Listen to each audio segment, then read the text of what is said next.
Came on quick. It's Wednesday morning at 10:01, more or less 10. And that means it's time for relaxing painting once again with Dice and Dungeons. So I want to welcome anybody who's joining in this morning and anybody who catches this later on YouTube. Well, today is going to be a day. I might be getting some phone calls that I need to take, and if I do, then I will be pushing the break button very suddenly and then get back as quickly as I can. A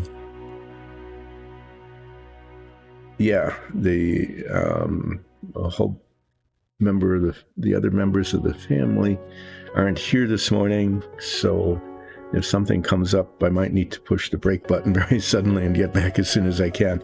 So relaxing painting, hopefully it'll be relaxing, and there won't be very much painting though. Okay, what there will be is model cementing. Hoping that goes well. As I put together the bow and the stern and some of the midships, maybe the stand. We'll see how much cementing actually gets done today and how well it goes on the cutaway submarine. So what is here is what was done on Monday. I finished this Quetzalcoatl kind of creature, finished the head, and it looks sort of like the picture says it should, so that's good. I'll put that away in the finished and mostly success pile, and then I painted this peasant, and this peasant wasn't much of a challenge. It was mostly just brown. There were little bits of detail, like there's a belt and a belt buckle and some flames on the torch, some little bit of detail on the face. But other than that, this was pretty quick. I managed to get this done sort of surprisingly without breaking the fork or the torch. So that goes on the success pile. And then on Friday I've got a little like halfling miner and maybe a demonic warrior with a giant hammer. I'm not sure what it is, but we'll be getting to that. But today is a submarine day, and this final assembly picture on the instruction sheet, I'm going to end up moving this up higher because what I'm working on are going to be larger pieces and not little minifigs. This final assembly bit is, and this is what I'll be working on today, is putting on these little fins on the two sides of the hull, the very bow, the nose cone of the bow, maybe getting the stand together. I won't be attaching the other hull to the stand, but the stand is made up of two parts that need to be put together. And then the stern here is actually pretty complicated. All of these pieces need to be cemented together all at the same time, and if cement on this bit isn't enough, then the fins will fall off. But if the cement on these halves are too much, then the fins won't turn, the rudder and the dive plane. And then the propeller goes in there as well somehow. So, and the propeller is broken. I have to fix the propeller. So I'm not sure what order I'm going to be doing this in. And then there's final challenge. There's always something with this. This deck here, the very top deck, which was supposed to be installed in the preceding, way back on number 7, this deck here, okay, this part of the hull right here above the reactor space is warped. It bends down, and so when this is put on, it's even with the rest of the hull, but here it's like a 1/16 of an inch off. And I'm going to have to figure out some way of realigning this. And there's a couple of things I can do. I can shave down the top of the bulkhead so that this deck is lower and matches. I can try to raise up the hull that's warped by, and this is what I might actually try to do, inserting into it a double hull like another piece of the hull goes right there above this little retaining deck to prop it up. I'm not sure. But all of this in the inside of the submarine, all of this inside is done. Okay. The painting that needs to be done is the propeller and the propeller shaft. Those need to be made bronze. And this little missile, which is supposedly a Polaris missile prototype, it has to be painted red. So if any painting happens today, it'll be the propeller and the missile. So these are the parts that are left. Ta-da! This is the propeller that is broken. In this little box is a spare spring for the missile, but the propeller blade that needs to be attached. I put the phones down where I need to put my feet in order to be somewhat comfortable. Good. I'm knocking things over. Yep. So these pieces, all these pieces, including this one, somehow need to be put together in a way that makes it all work. Let's see. This is the deck that goes on the top of the submarine, and that's the part right there that doesn't fit. The fins, the missile. Make the missile by sticking a toothpick or something up there. Oh, there's two missiles. There's a spare.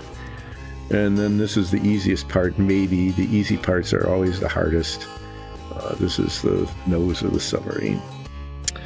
I'm going to try to get the propeller fixed first, because that, if I can get that fixed, then maybe I can paint it later. So try to get that attached. First of all, I need to figure out the orientation.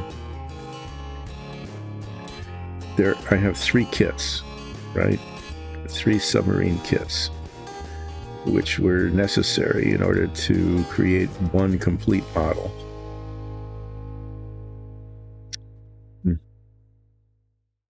And the propeller is broken on all 3 of them. You know, it's just amazing. These propeller blades are fairly fragile. Okay. But there was really no excuse for the owners of 3 model kits to break all of the propellers. This one was kind of the least broken. There's 2 of them that broke off one of the blades. There was one kit that actually went out of their way to break off 2 of the 5.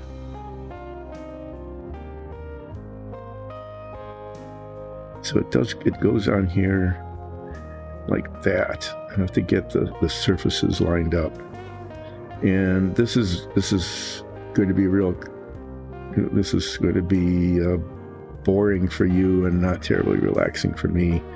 I'm going to use model cement because I want to weld that on, and that's going to hold it best.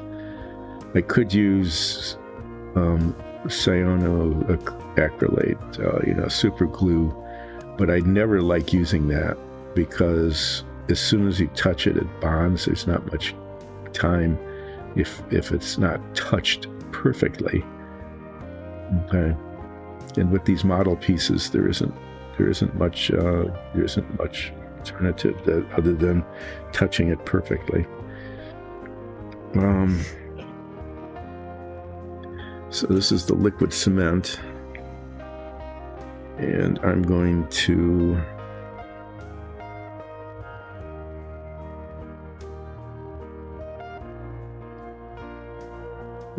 here.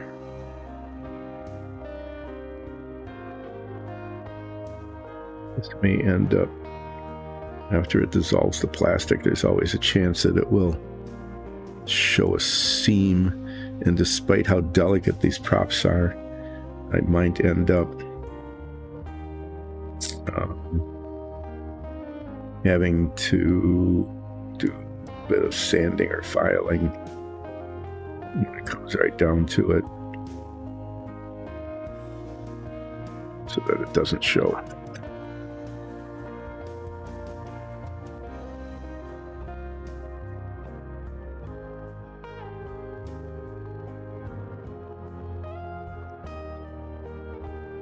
There.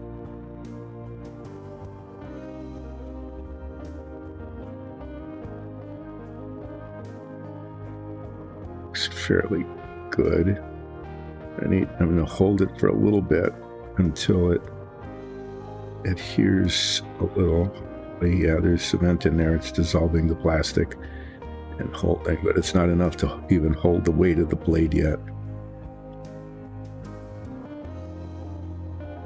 Like hold it for a minute, and then maybe it's still pliable enough to reposition it if it isn't quite right.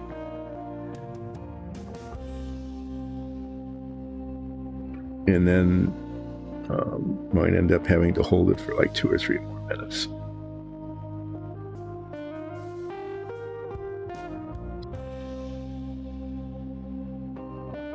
That actually looks pretty good.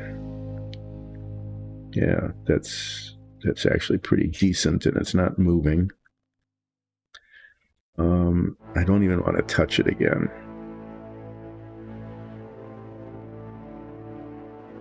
Let's just say that this is working okay.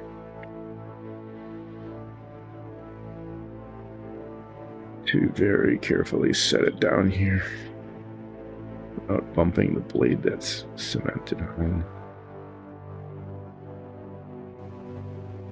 Yeah, hope that holds. Okay, this thing is complicated. The only part that's not complicated is the propeller shaft. That goes in like that. Okay, and after these parts are assembled, I'm going to test that. I'm going to test fit all of this. It's just really tetchy. Okay, these go like this, and then the shaft is supposed to turn. And it doesn't really. It's not like it's cemented in, it's just that it's just not turning. And that means that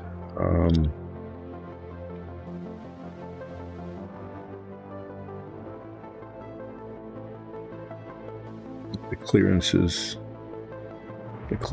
here are too tight. See, it fits in there. And then it rotates, supposedly rotates, but it doesn't when it's put in place. These have numbers on them. I need to kind of keep them straight. These fins are not identical.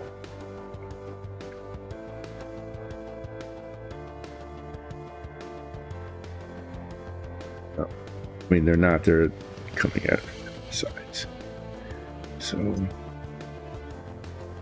this has been a constant issue with this model, is that, you know, something like this where it just sets in there and it's supposed to rotate freely, which it kind of does if there's just one.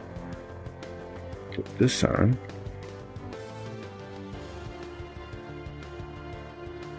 And it's tight because you don't want the pieces to be go loose. It clamps down on it, and it doesn't turn. And you know, that's not a real big deal that the propeller doesn't turn, but it's supposed to. So, let's see what I can do to make it turn.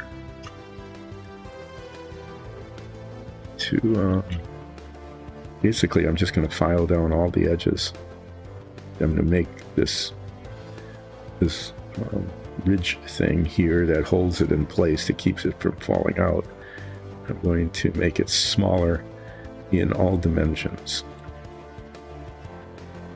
And that is based on the assumption. I thought, I was kind of thinking before I started today that I would get all of this done and it would only be maybe like noon. But that's not how it's going to happen today. I mean, when I have to sit around and spend the better part of probably like 10 minutes manipulating a propeller shaft like this so that it sort of turns in the part where it's supposed to turn,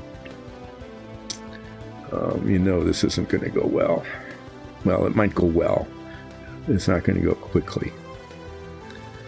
So I can, at this point, it looks like I can definitely guarantee that this is going to take longer than one would expect.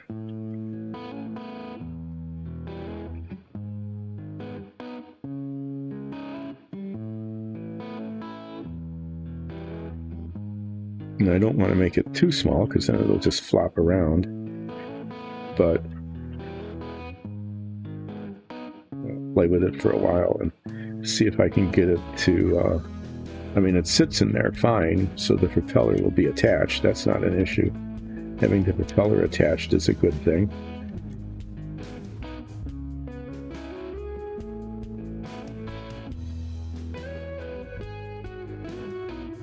But, it's designed to turn, so let me find out if I can, adjust this part so that it does.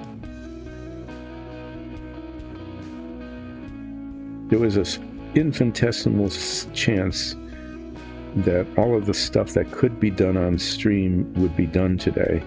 I kind of thought that was a possibility. What I mean by that is assembling all of this, cementing the nose on, getting the fins on, fixing this, all those bits and pieces that, if everything probably could be done in like a half an hour, right? But things like this happen. And I haven't even started on the diving planes yet. So I will get as much done as I can. And there might be another Submarine Wednesday. The stuff that needs to be done after this can't really be done on stream. It involves spray painting, and there isn't any way to show that. We don't have a studio set up to show spray painting. And so, that won't be here. It'll all have to be done after this is assembled. Well, let's see if this is any better.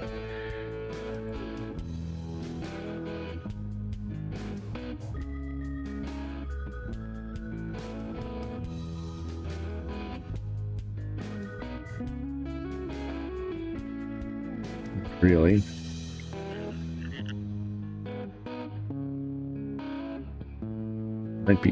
It might even be the shaft of the thing.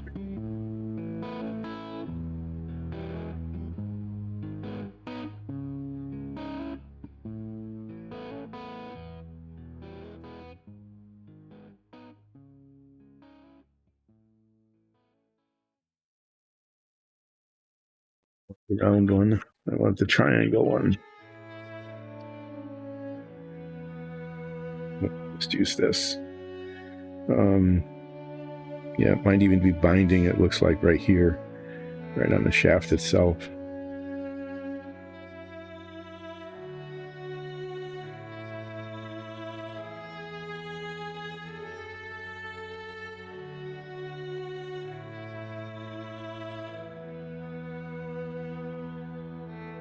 This is pretty good. What we've gotten into, like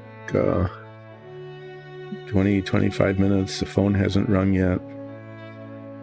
The dogs haven't gone wild. I haven't heard any catastrophic stuff, happening upstairs. So I guess you could say it's been relaxing not painting. relaxing filing a propeller shaft because it doesn't work the way it's supposed to.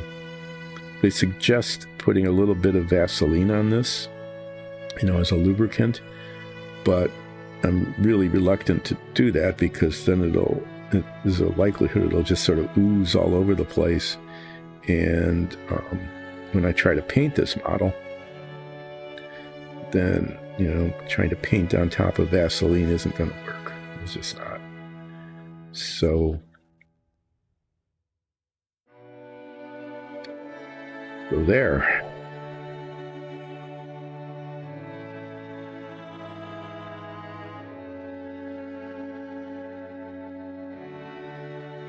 No idea how much needs to come off of this to make it work.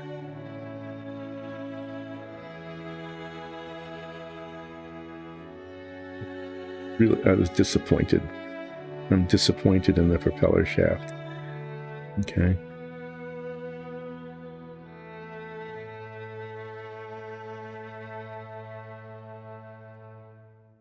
Hope that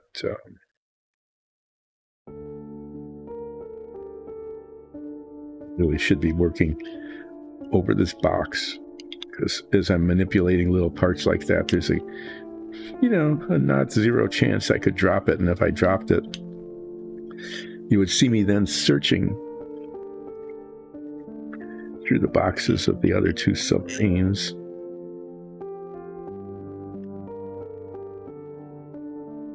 Still sticking. Sure where. It's turning a little better. I mean, I can turn it a little, but it's still not exactly rotating well. So I guess what I'll do, whether unfortunately it is boring, is to just make everything yet a little bit smaller.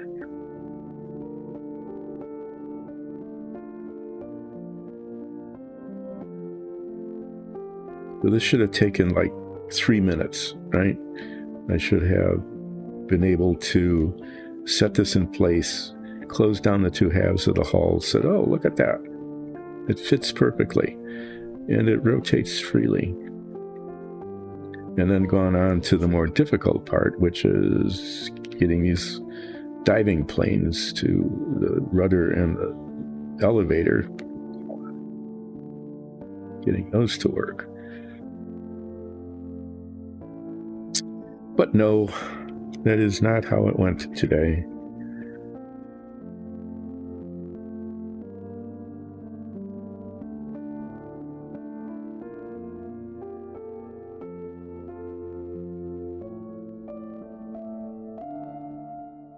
Yeah, and even though this is taking a long time to do this, it's, I can always make it a little smaller, but I can't make it bigger. Not with any, at all, really. Practically speaking, it can't be done.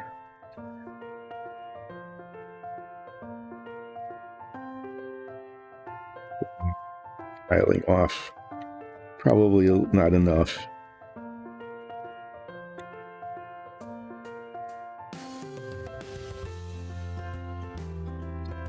Probably should have done. And who knows, I may end up doing it anyway, since I've got two other models here. Found the propeller shaft in the other two models. Okay, this I could have, and maybe should have just tested the other two to see if they'd work. That happened with the missile tubes. The missile tubes were slightly different diameters in the three kits, and I ended up using missile tubes from two different kits to make it actually work. And not only were the diameters of the missile tubes slightly different, the diameters of the holes in the hull, especially the middle hull where the tubes go through, those are all slightly different. So each one of those tubes had to be like individually fit. All 16 of them had to be individually fit because they needed to slide into those holes without scraping off the yellow paint.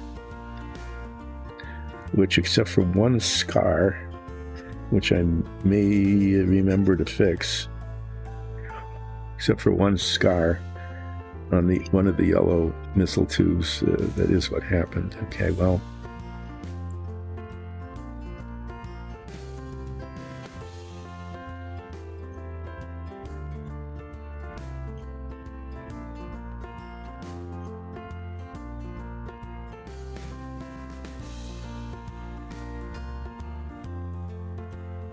smaller, visibly smaller.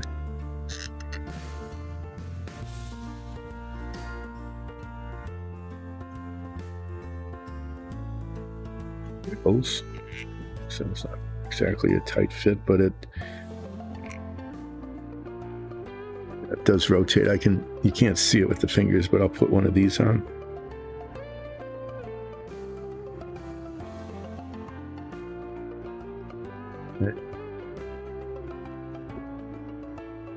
Going to be that kind of day, right? It's going to be a can't hold it day. Look at that, see? It's not like really smooth, it binds a little bit. It really could do with some lubrication, but it does rotate. Okay.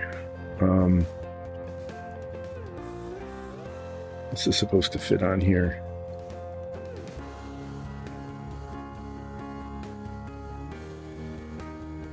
Doesn't go in, it doesn't, it's supposed to go like much further than that. So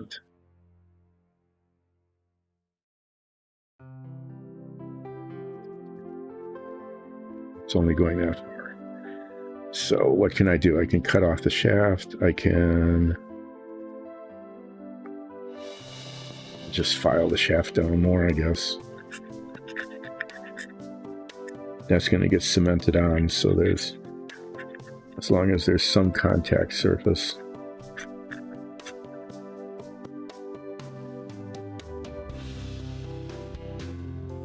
Yeah, look at that. It's going to be like 45 minutes just getting the propeller shaft to work and the propeller to fit.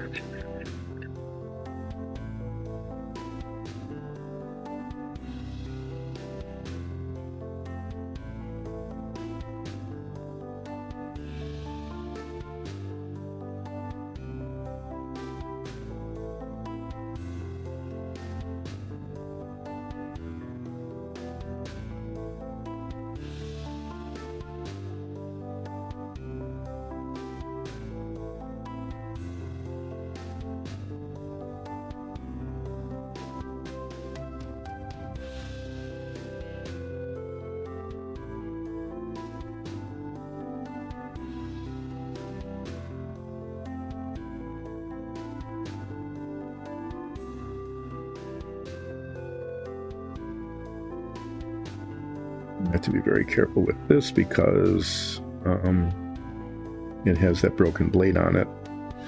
I don't know which one it is, and it's stuck. There we go. Okay, I don't know if that's going in far enough. It's going in further than it was before, by quite a lot, but I don't know if it's going in far enough. Well, I can test it there.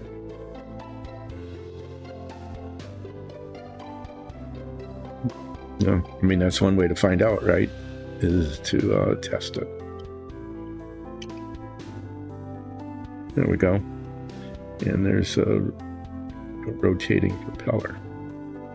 I am going to not attach the propeller right to the shaft before putting this together. Like, the propeller is actually going to be attached after the hull is painted. Why? Because this all gets painted gray. The propeller is bronze, except for the hub. Masking this, okay, masking this shaft is pretty simple. And masking the propeller would not be simple. Okay, so this is working. Now,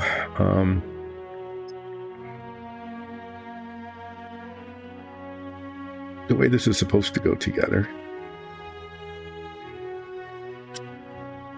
here, this one's here, this bit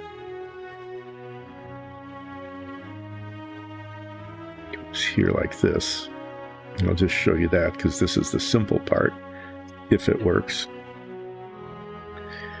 Okay, this is actually the vertical. And after it's cemented tight, you know, and the cement sets and all of that, you can see that that still works. So but that part's easy. The part that's hard is the horizontal, because the way that works, or supposed to work, is that it goes on like this. Okay, this little dealie here is supposed to be cemented on.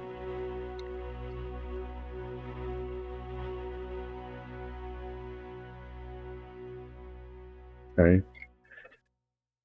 Right, there we go. Something had to fall sometime.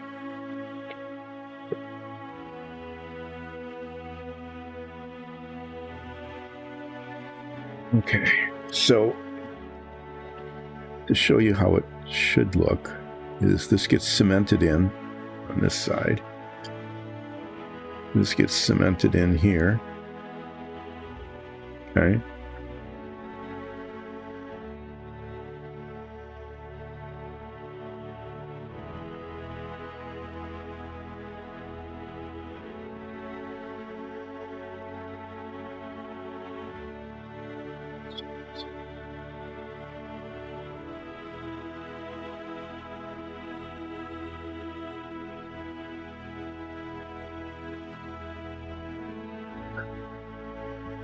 That way, this way, right? Just looking at the tabs. There we go. There's these little tabs on them and a little slot. So that goes in like that. This goes in like this. So I had them backward, and it's supposed to be like that. But they go in afterwards. So, say for example, I can cement this together. No, I can't. I can. I can hold this like this and cement that in, but then this one has to come together like this. Okay, and then this has to line up. There we go, like that. That goes like this. Okay, so it seems pretty straightforward, but the cement has to be inside there, okay? And it can't get onto the surface otherwise, and the cement all around this as this is being cemented together, okay? So the cement that's in that little hole there has to be both enough to make sure that this holds securely once it's put in place, and little enough so it doesn't ooze out and bind, okay? And then while that's going on, this wraps around it. So this is actually kind of clever. See how that rotates. That stays there. These get cemented together. The propeller shaft has to be in place as well. This has to go in there like that.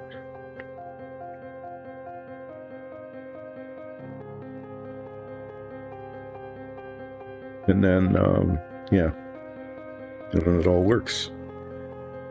So that's the parts fit, okay? Yay. So I just need to do that. Just need to make it work like that without screwing it up. Yeah, you can see flaws on here. This is the kind of stuff you get on these old kits. See the divot there? The reason there's a little divot is not that that's how the submarine is designed. It actually needs to be filled in and sanded. Is that there was a tab here on this side. Okay. Well, there wasn't enough plastic, or there wasn't enough pressure on the plastic, so that when this filled in, it took plastic away from there. Anyway, that kind of thing happens. Let's see what the instructions say. I'm actually going to read the instructions in terms of the order in which things should be assembled. Okay. Without cement, insert the port. It's this one. Goes on number 95. Okay. Without cement, put that through like that. And then put cement on this. And then jam them together. And don't make a mess of anything. So those would be the first things, the first bits.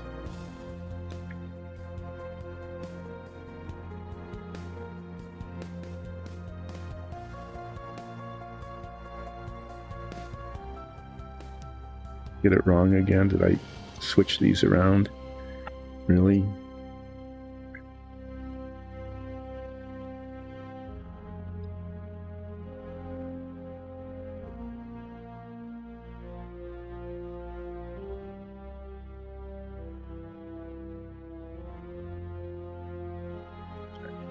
This is supposed to go like that. This one will end up like this. Hopefully.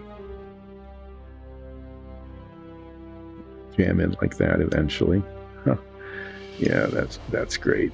Maybe friction will be enough to. Yeah, that's not bad. I like how when it's really tight like that, you might have like the tiniest little bit of cement in there.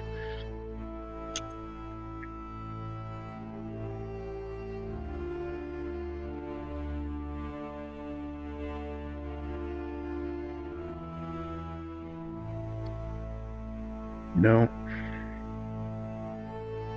What I'm tempted to do here, yeah, I'm actually going to do this. I'm going to use contact cement instead of the model cement, because the contact cement does not dissolve the plastic. And if there's too much of it, if it oozes or something, you can just pry it off, but it does hold pretty well. Actually, this is holding really pretty well, so it won't take very much. Okay, so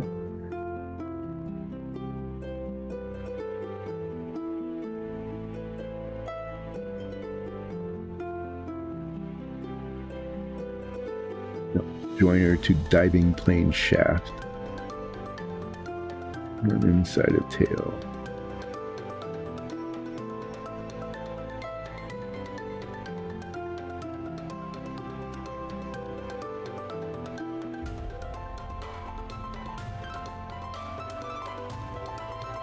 Okay, yeah, so it makes sense. You put one of these in, right? One side in, and then this goes in like this.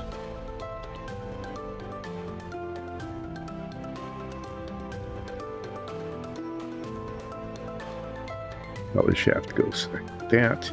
You put cement all around the edges here.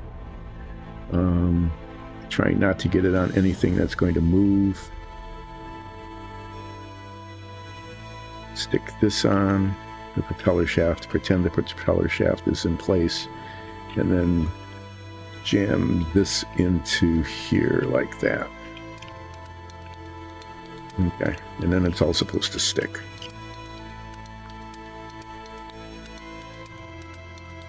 Right. Okay. And you see how this is going to be a mess? Yep, I do. But, yeah. I'm going to use contact cement on these bits, though. I am definitely doing that because it just gives me that, it gives me some safety. The nose cone is in the way here.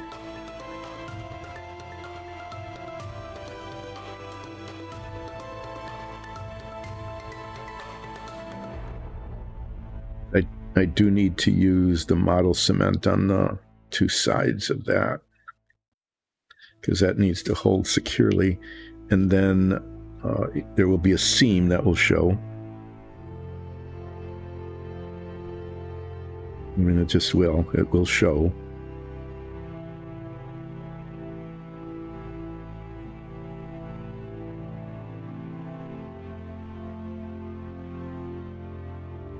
Side 2.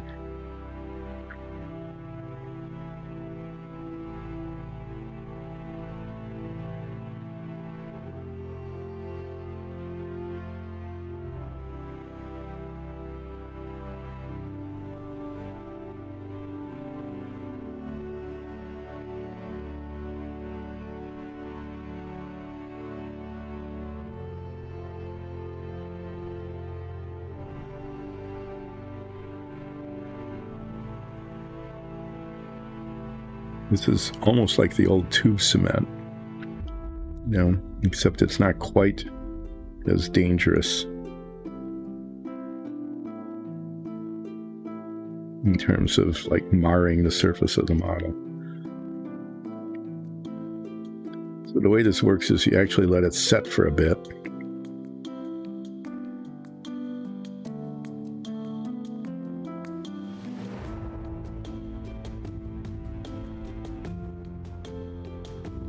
That's up a little bit, and then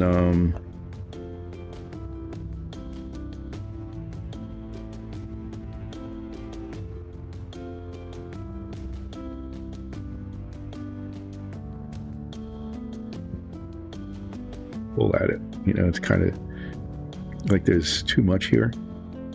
There's a little blob. It sticks to itself really well, but you can clean it off of these other surfaces.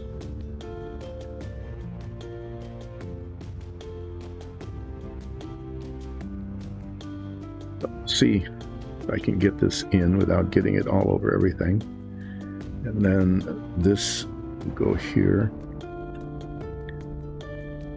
It's should hold pretty well.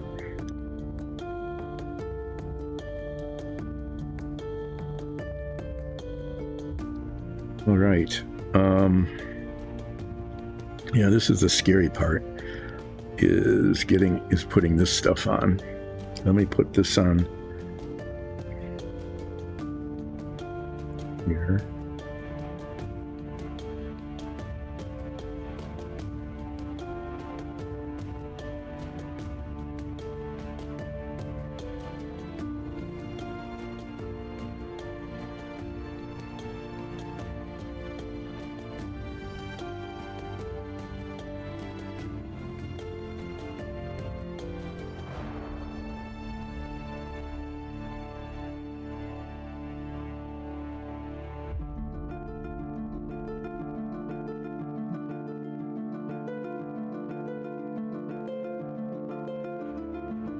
In chat today, missing the excitement here of whatever is happening, sort of things happening. Okay, this is the part where I would try to be really careful.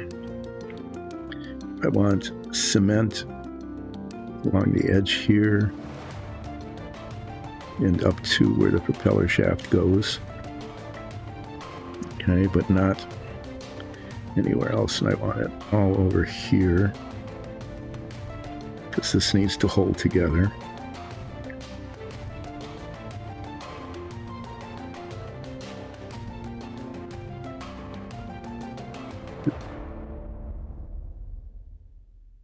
Not anywhere. I don't want it close to those holes there. Let's flip this over and do it the other direction.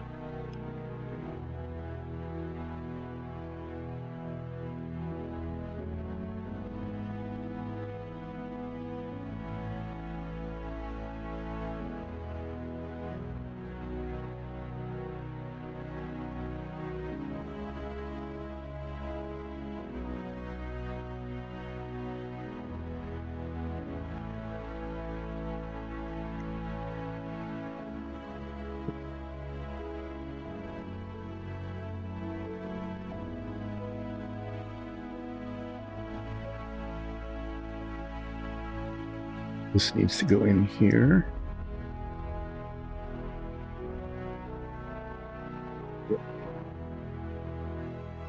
Oops.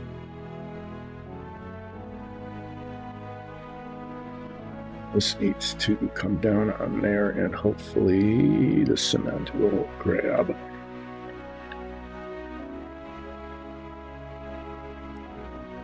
This goes in here.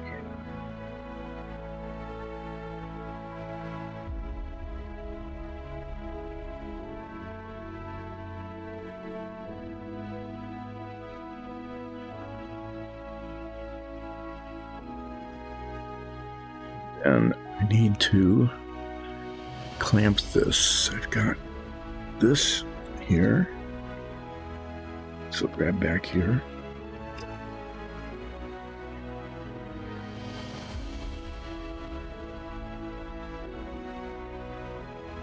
Got to take a break. Be right back.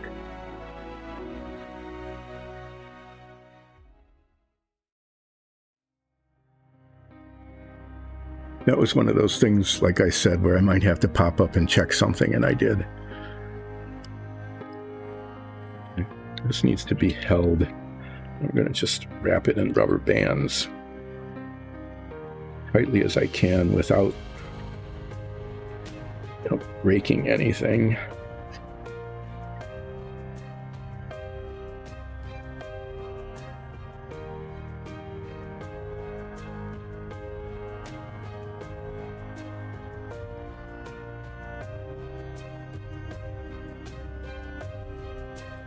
See if the clothespins will hold on the fins here.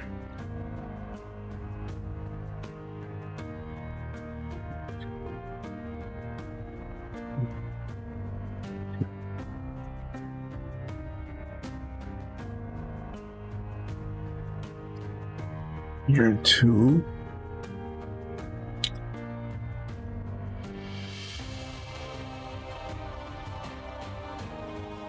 Supposed to move are moving. Okay, and I'd like to grab something on the back here. I couldn't get the clothespin to grab. So you can see though, thought I turned that on. There. I've secured this with a rubber band and some clothespins. The things that are supposed to move are moving. I'd like to hold this in the back also, but before I do, I want to show you the seam. Whenever you cement parts together, there's always a seam like that. Okay, so this seam is going to be filled with plastic putty and then filed, and then not filed, but probably just sanded down. And then these divots here, the flaw in the molding, will also be, I wonder if this will hold. It might scar the plastic a little bit, but I can fix that. So, yeah, these things are, not perfect.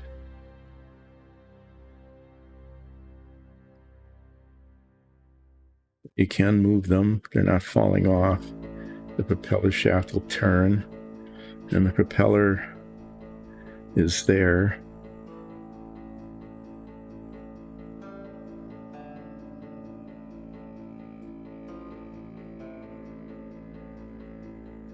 I just need to not play with this anymore. I need to set it aside somewhere where it will be safe.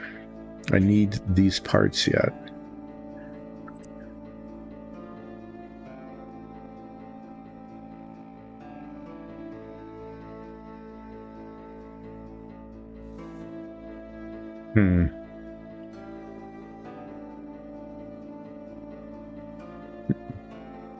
Yeah, for the time being, until I put the nose cone. No, that just didn't work.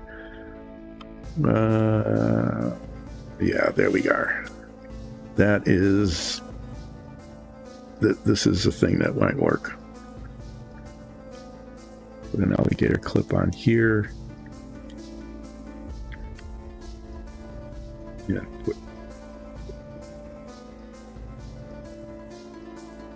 It doesn't look pretty, okay, but it's doing its job, which is to hold this thing while all that cement sets. I'm going to put it way out of the way, because if I start working on the hull of the submarine, I'm going to need all this room. Okay, that actually went okay, and it only took an hour to do that. And then this is still setting.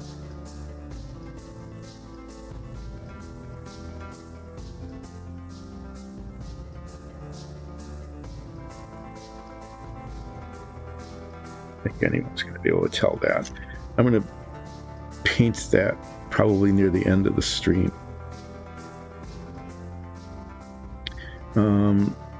Let's see. I can actually do some relaxing painting here. This is supposed to be painted red, and then it will have some black highlighting on it. I've got two of them for some reason, and I might paint them both. And the way I can do this is the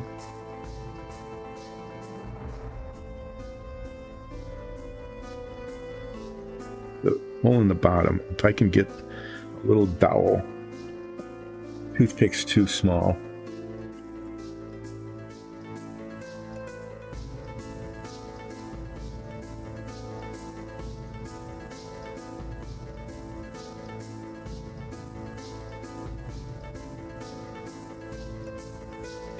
This is really long, but let's see if it works. Yeah, I mean, that'll hold it. And I'll just break this off. I just need to be able to hold it and have an alligator clip grab onto it. This little stick, I probably could just snap it off, right?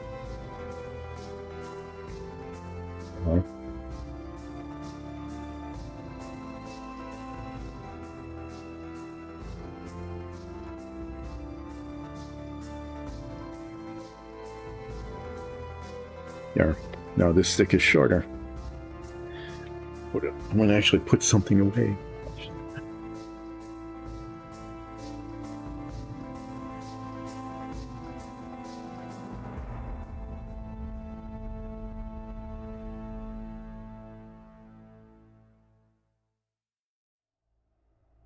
Okay.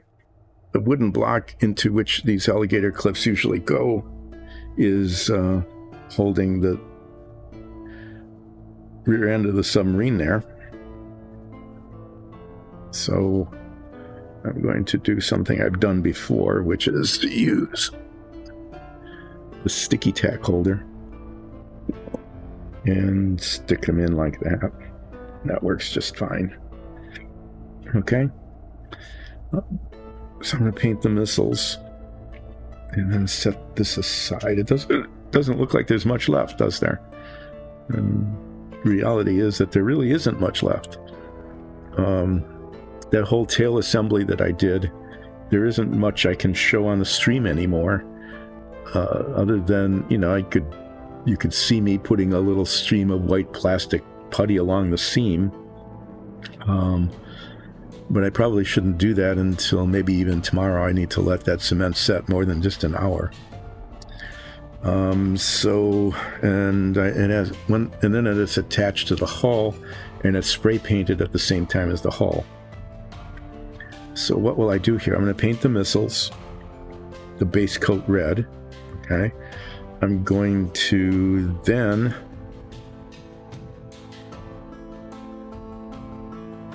do this now. This propeller is just asking for disaster. Put it in this little box so I know where it is. Damn it. Very carefully destroyed the propeller blade. Yep. Very carefully put it in the box so it would be safe, right? I very carefully put it in the box so it would be safe and not messed up And in the process of doing that, I thoroughly messed it up. Lovely. Okay, well, let's try that again.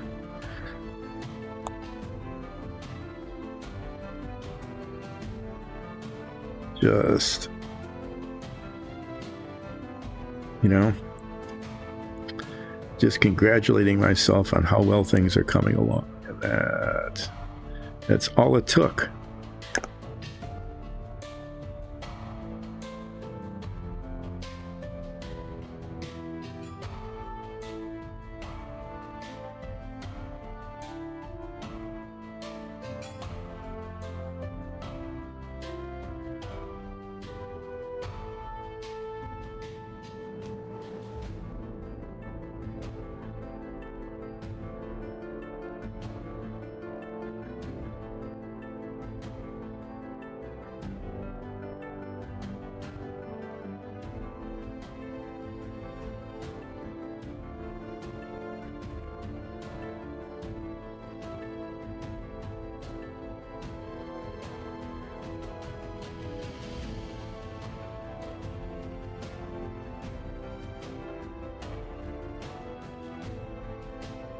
That needs to set.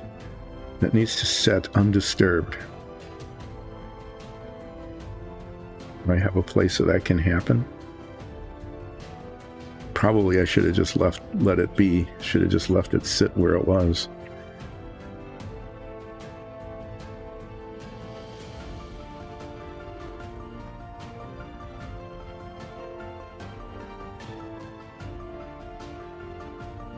Got this container.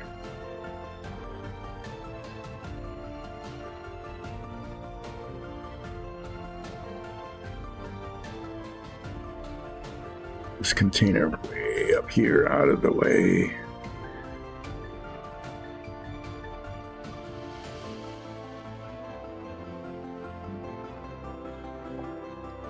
Oh, well, that was great. Yeah, I'm going to do some painting, some sort of relaxing painting, and I'm going to use a large, really quite large brush for this. There's no reason not to.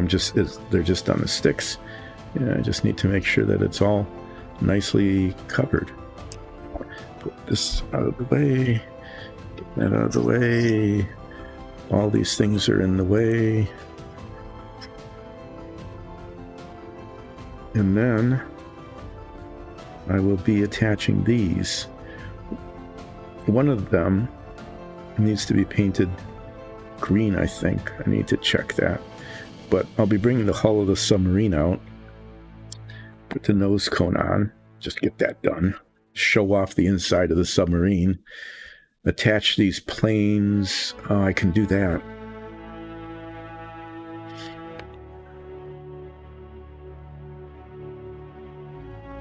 Yeah, I can attach these planes to both sides of the hull.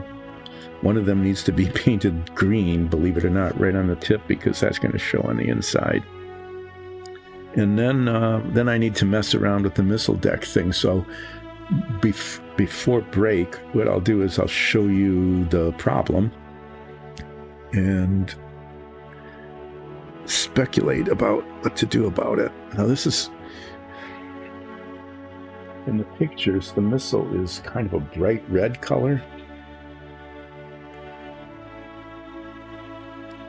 Either paint a scarlet red or this really dark red. Let me take a look. The color guide isn't any help. It just says red.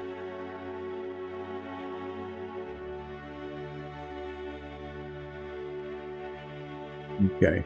Well, it's actually kind of orangish red. Weird. I was going to paint it really dark red, black red, but it's actually kind of an orangish red, which means I could just use plain red paint. It doesn't cover that well.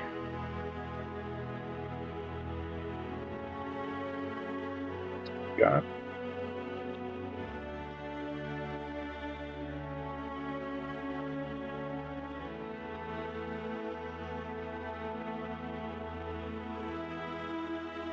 this flat red. The vermilion that I've used before is just too orange, I think, and it's a little glossy.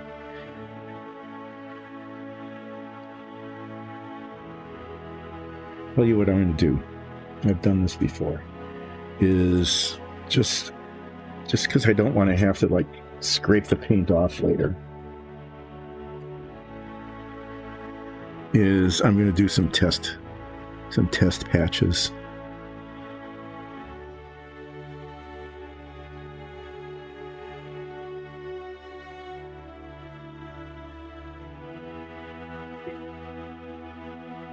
That looks like. Hi, Who. You missed the excitement so far. I'll show you some pieces that are put together.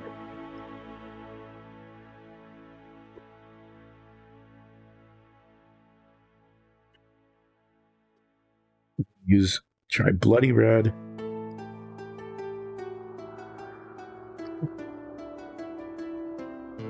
Dark vermilion. And just red.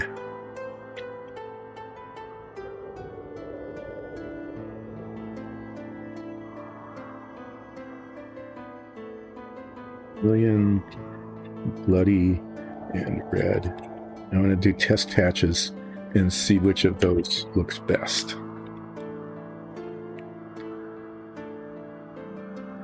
You know, you want the missile to look its best, right? Yeah, I'm going to do these test patches first, and then I'll show you what I've done. Basically, it was all these pieces. Okay? They didn't all fit, but I got them to work, and they're cemented together. It was kind of a, tetchy thing, kind of a touch and go kind of thing, but they're all connected and held together by clips and rubber bands and clothespins and things while the cement is drying. But the parts that are supposed to move actually move, and it's holding together, I hope, pretty well. And then after the cement sets, maybe tomorrow or something, or maybe even on Friday, I'll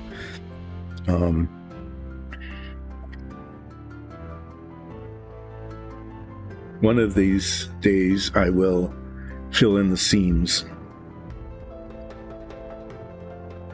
So I was just going to slap some paint on these missiles, but then I looked at the box top and I'm trying to get the color right, and I've got three alternatives here for the missile color. And after I splotch those around, I will do a flip.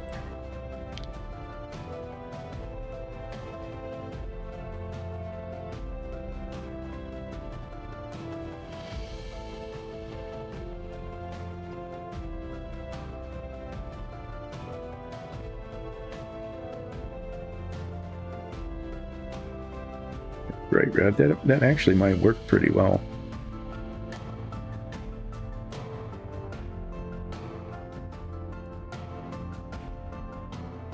But I was going to paint it, as I was saying, I was going to paint it a really dark red, like that black red that I've used, or maybe the scarlet red. But the box top makes it look like it's sort of an orangish red.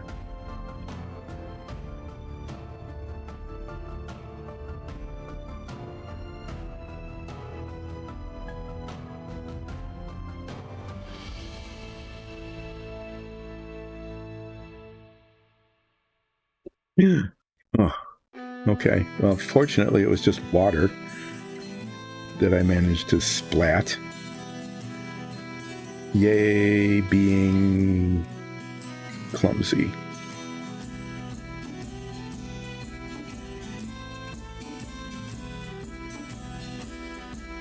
I could have been the open jar of model cement.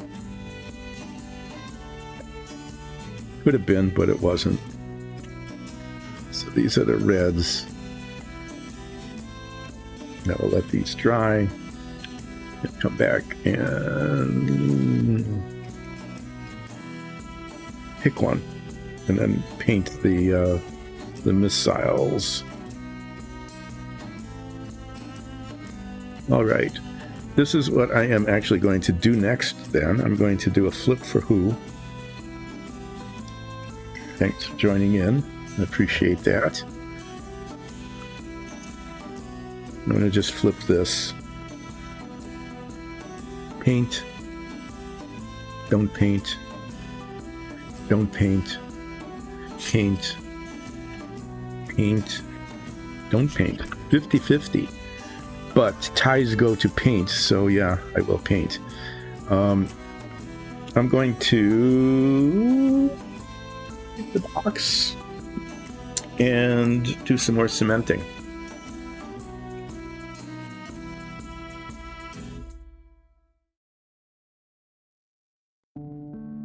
Get this. I'm going to do this before break.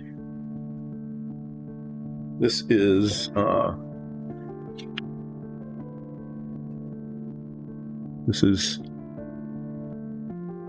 this part, the outer hull, the one that flips down, that's supposed to flip up and cover it, and then flips down to expose the inside of the submarine, which you will see after break. Okay, or maybe before break, depending on how this goes. So the way this works is this is the back. The entire other hull of this, which is very heavy, it's this long and it's heavy, is supposed to be firmly cemented onto here, and hopefully that will work, because otherwise it won't have a stand, and that would be a problem. Okay, so that goes on later, but this goes like this. It gets hinged here, goes up and covers up the other side of the submarine, and then comes back down, and then goes back up.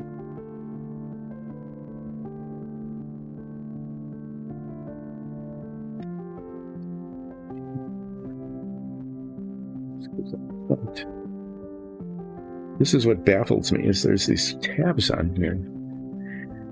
Okay, you'll see it in a second. So if this just goes like this, right? This is like on the back half. It'll flip up, nicely, but then I'll put this on, and it's got these tabs. Put it on like this first to show you.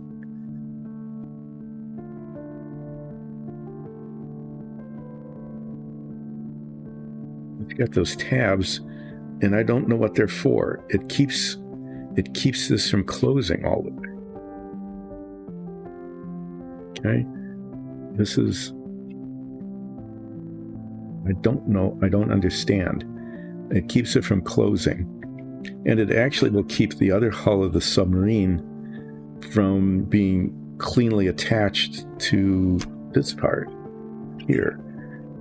Because if it goes on like this, okay, this is how these parts fit together. When it comes up, this hits that tab, but the other hull of the submarine also hits those tabs. Okay, and it forms a gap. Now, if there were like a little notch or something in the hull, if there were a notch into which this went, or if there were a notch in the hull of the other half of the submarine that fit here, to keep it from sliding down, kind of, that would make sense, but there isn't. So I'm going to check the other part of the submarine, just to see if there's something there, and if it doesn't make any sense, I might just dump it. I might just cut them off.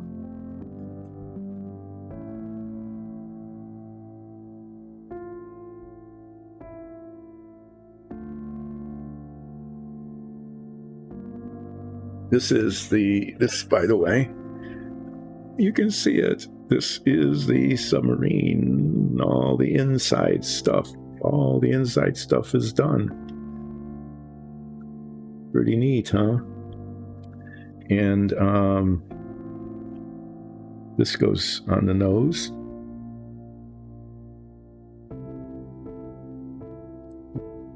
Here, I can cement that on like any time now. Wait.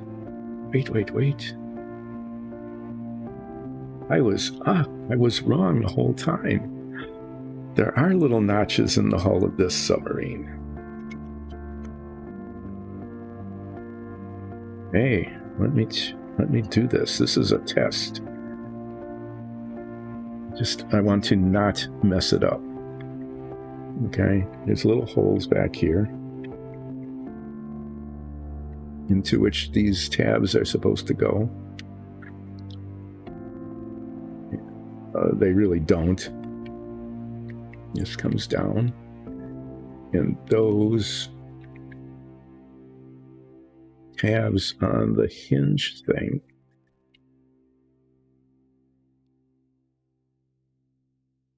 they line up on little slots on the submarine, and that is what's supposed to all hold it firmly in place. And the reason it's not working is that the little prongs are smaller than the holes. Okay, I'm glad I checked that. I never noticed that.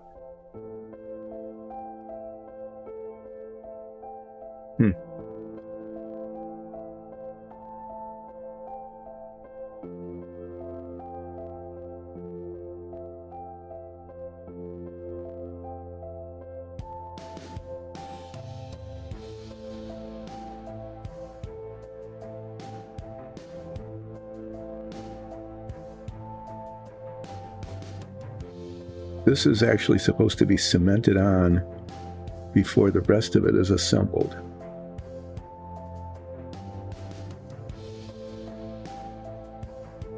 I'm not going to do it that way though, because of reasons. Mainly because I want to paint the base before I attach it to the submarine. So anyway, yeah, I made a discovery. The other thing, this is the issue. I might as well show it to you now, since I've got this out. Is this goes here like this.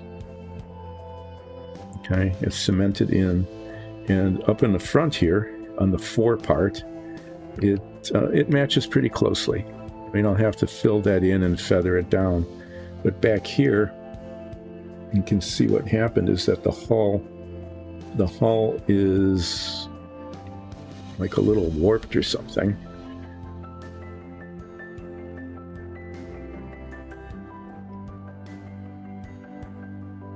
This is the color it's going to be when it's painted on the outside instead of this bluish plastic. Just have to handle this carefully because I don't want to mess up the inside of it. But this part of the hull needs to come up.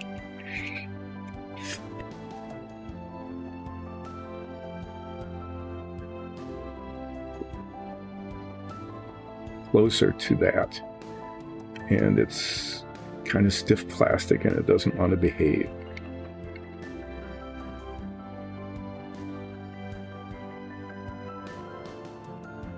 What I'm thinking of doing is there's a couple of things. I might find a combination of them. Is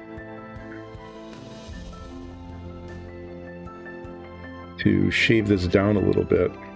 Okay, shave down the top of this bulkhead so that it is in line, basically. Okay, since the whole hull is nice. The whole hull is bent. If I shave down the top of that, like if you can see it, it's like a 1/16 of an inch, then this will curve down to match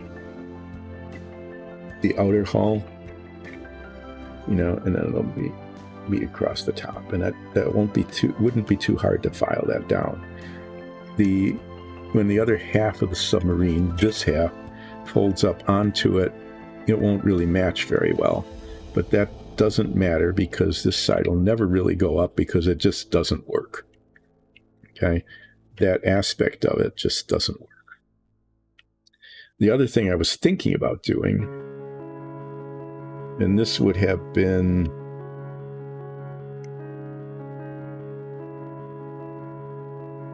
I see a painting flaw there. I need to get some dark gray paint way in the back there. Can only see it.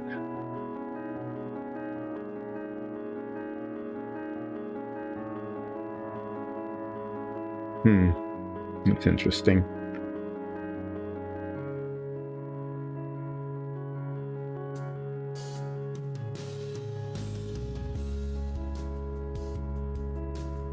Yeah, what I was thinking of doing was getting a small piece of plastic, okay, that would match this little bit in the back there that would actually push this up. But it would put pressure on this deck down below, okay, and it really wouldn't move it enough to matter.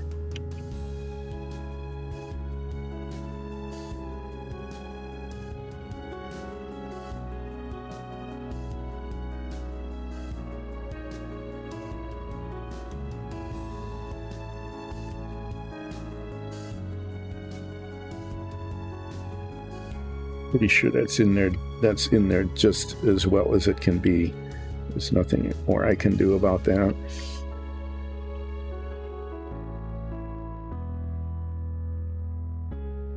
So yeah, I'm going to have to use the shave down the top of this bulkhead so that it is like a 32nd of an inch smaller,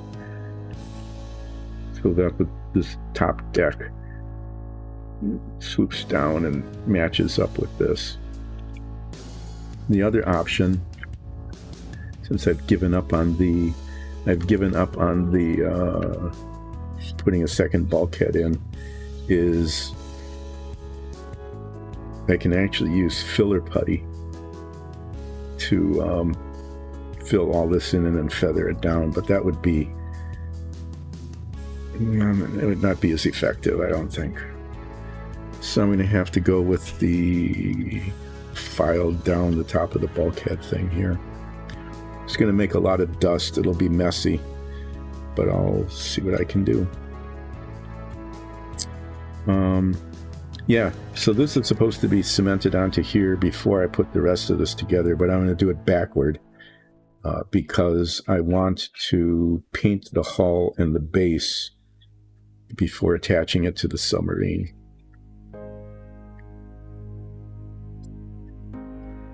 You know, what I could do, I've got this out.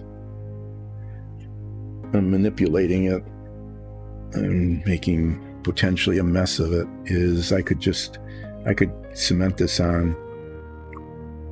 Well, that fits really badly. I mean, this is going to be like major sanding time. I wonder if the nose of some of the other submarines would fit better. It just leaves a big gap. I mean, it can be done. It's just going to be a lot of sanding. You know, and the front of it, the part that shows up here isn't that important.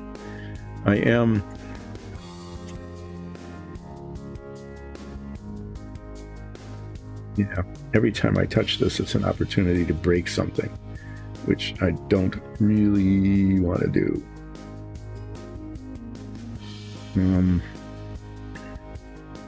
So I'm going to, now that I've seen what the tabs are all about, put this away.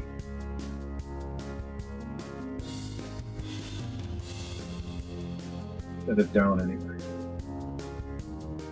Since I do want to check the nose cones on the other two submarines to see if they fit better. It would be a shock if they did. What am I talking about? The other two submarines. You know, I've said many times it took 3 kits. It took 3 kits to make one model.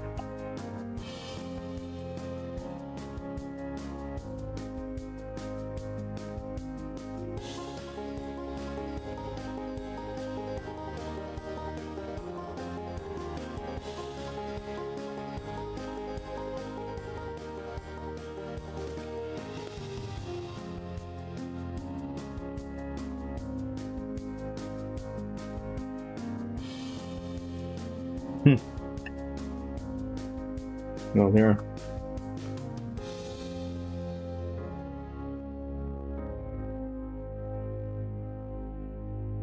I got badly busted. That's no good, is it?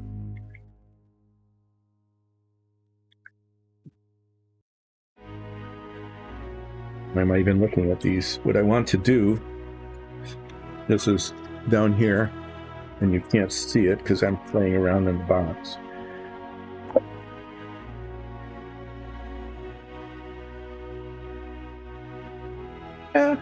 Here. This is what I've been playing around in. It's a box of parts. I bought 3 submarine kits because it took 3 submarine kits to get enough good parts that were not broken or tainted or badly molded. I mean, just really mess. Some of these parts were really a mess. It took 3 kits to make one submarine.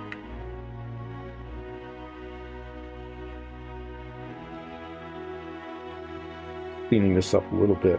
What I want to do is see whether this nose cone from this other submarine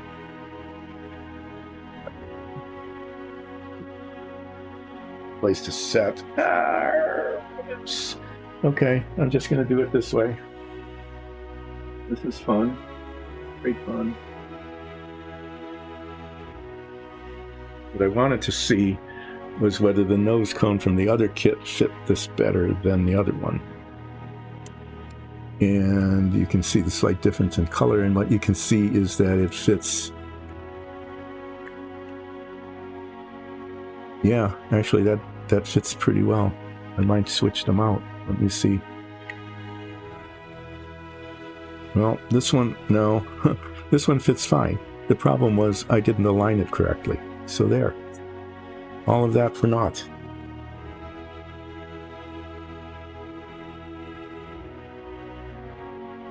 Just back up again.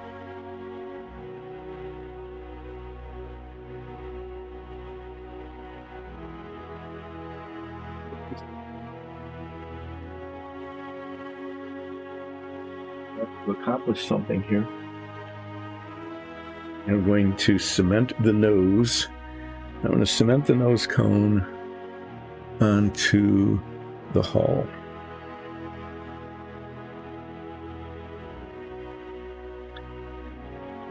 You do that one-handed because set it down.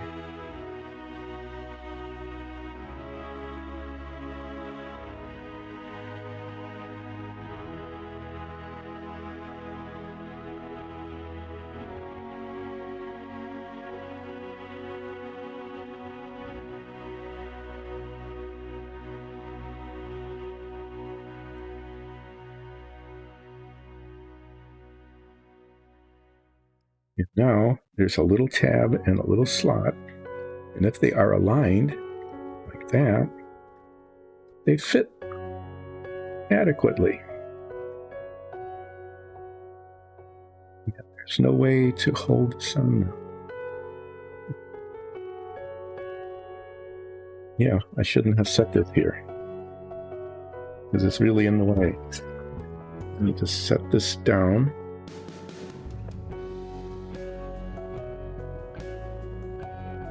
Camera back so you can admire how you can see some of the submarine anyway. And what I'm getting is just some tape just to hold the nose cone on where it should be. If I can't hold it, I can't get a rubber band around it.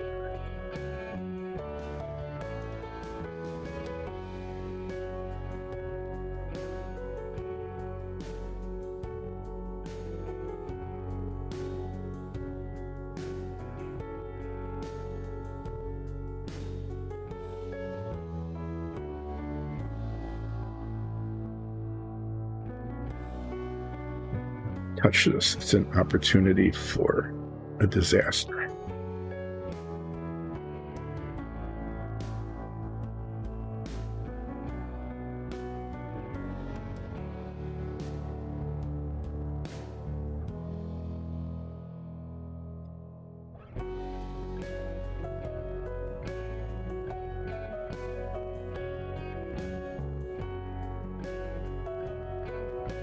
Okay. After I set this down again, I am going to take another quick break to find out what the thumping is upstairs, because there shouldn't be any thumping. The dogs should be sleeping. Okay, so now there's a nose on the bow of the submarine, and there's a spot that needs to be painted back there. It's just dark gray paint. That should be easy to do. And I need, after break, to file that down, so that the part of the hull with the missile hatches lines up with the hull. So I don't know. Either this is warped. Looks like it is a little bit. This is too high. It didn't fit in right. I mean, because there's so many parts here that don't really fit well. It could just be any number of dozens of reasons. But I can try not to break any of this.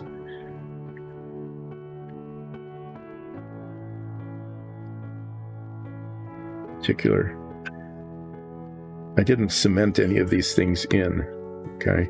They're just held in by friction. I did that on purpose because, well, for the most part, they held pretty well. And I didn't get cement on everything. Here's the little bit that I need to paint green later. One of these things goes in here like that, and it shows on the inside. There. You see that? Goes in the hole there. And so it needs to be painted green before I stick it in. And then it snaps in and it rotates. It's a diving plane that rotates. So one of those will have to be painted green anyway. Let me get this out of the way. Set it down. Try not to.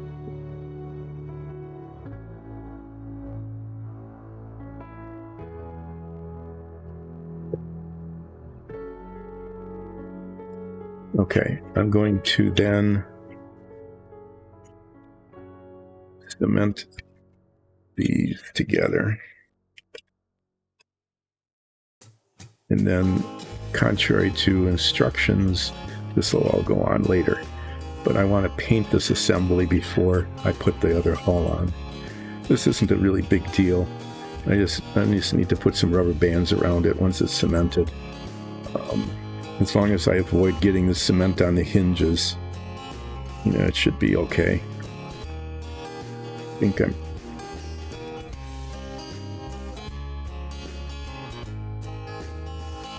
capable of doing that. Not terribly concerned if the seams show, because just like anything else, the seams are going to show. They just are, and so they'll need to be filled in, and good, I just slopped it all over the front of it.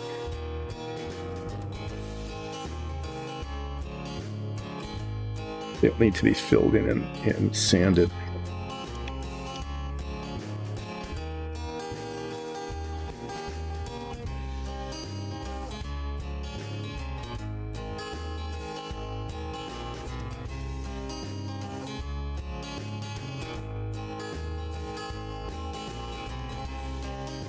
This is,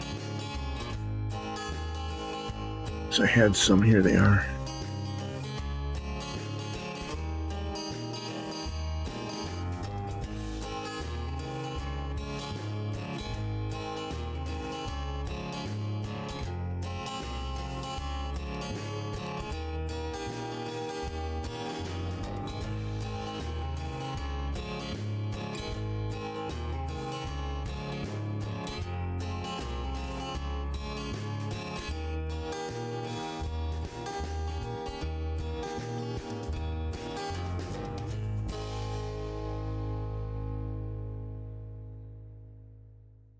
Okay, that moves smoothly.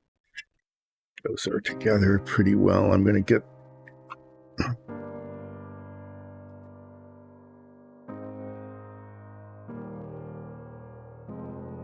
Just going to clip these here. And I didn't really put any cement there. So, yeah, this is just as it is. And then the seams, the seams that are showing will just have to be, they'll be sanded down and filled in. And then this goes like this, and it doesn't go all the way up. Largely because one of the hinges was broken. And it got fixed.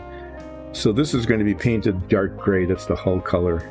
It's kind of this color. I started to spray paint the inside before the spray paint failed. And then I'm going to be painting this dark brown so that the stand is a different color. And that'll be easy enough to mask. But you can see why I wanted to do that before I put the other side on, right? So this I can just set aside here.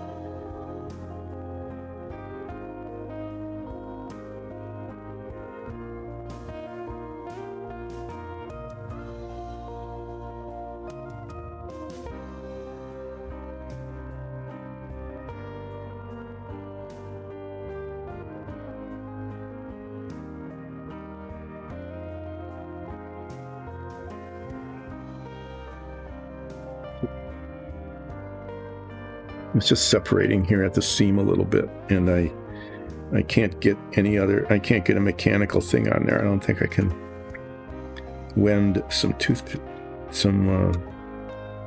rubber bands on there. And it's not really a horrible thing. It's not going to show very much because it's underneath the other submarine, but it could make the hinges loose. So I'm just going to try to just get a little bit of pressure on there. Cement is setting up.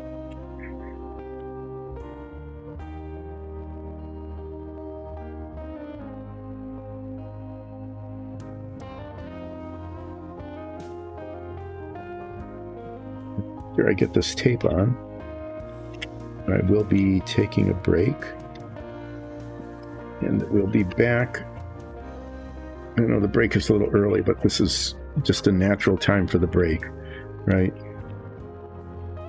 After this is done, because I've got a little bit of painting to do and then some manipulation of a bulkhead after the break.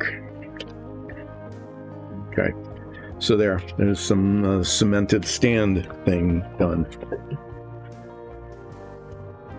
Yeah, it doesn't hurt. Why not?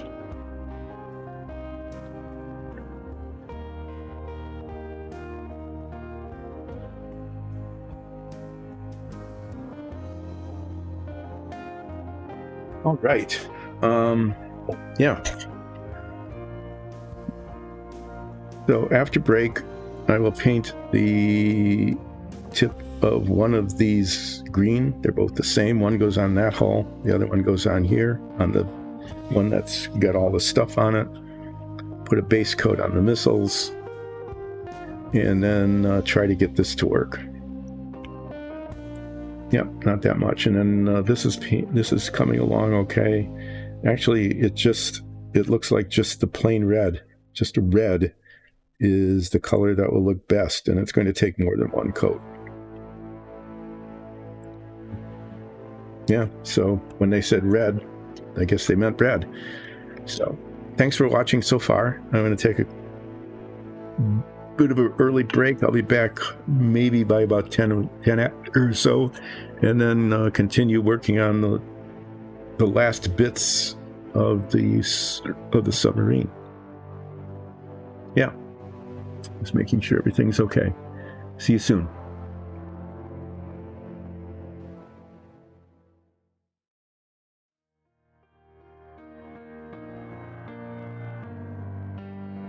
Well, there's always something, I have to say, because just as I was headed back down, the phone rang, so I had to take care of that.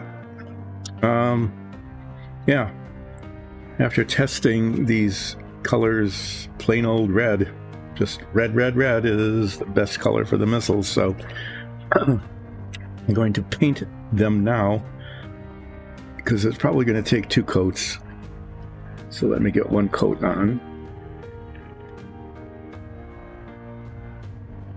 It's a good mixing.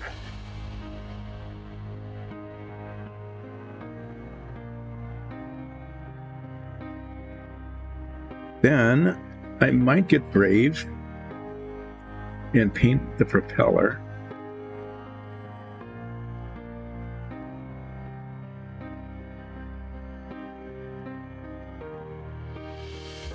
These little fins, I've decided what I'm going to do. I'm going to paint those before I put them on, rather than put them on and then paint. Okay.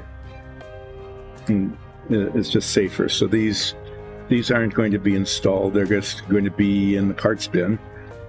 In fact, I probably should just do that. I'll just put it here. Put them in the parts bin so I know where they are. We put the propeller in there too. I'm not sure. I might put... Anyway, give this a good shaking here.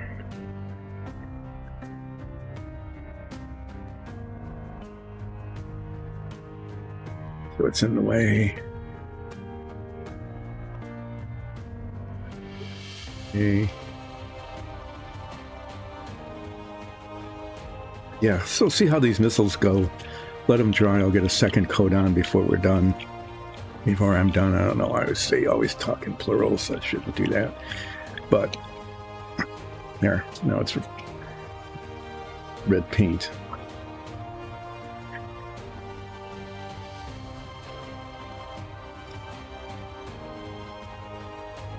A big brush because I want to minimize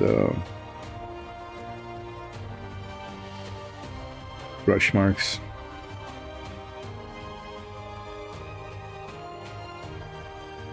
This will need 2 coats.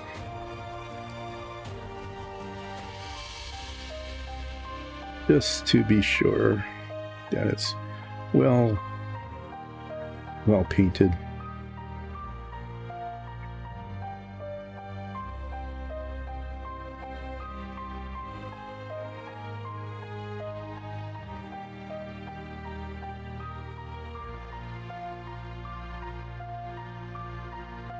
Uneven, so the 2nd coat will make it look better.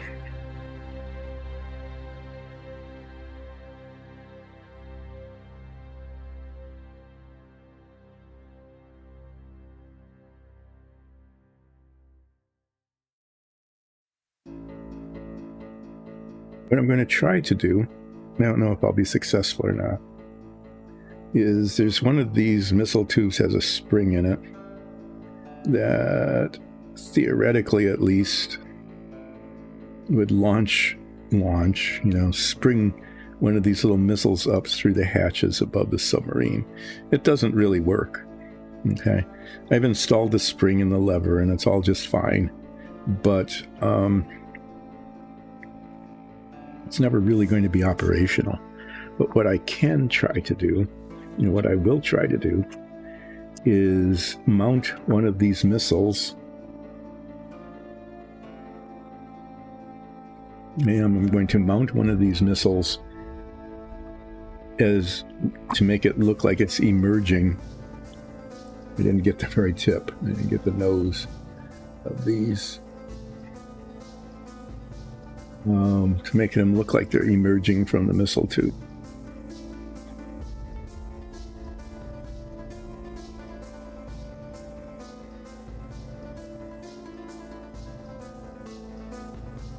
I don't know how that'll work. I think having, this little stick in the butt,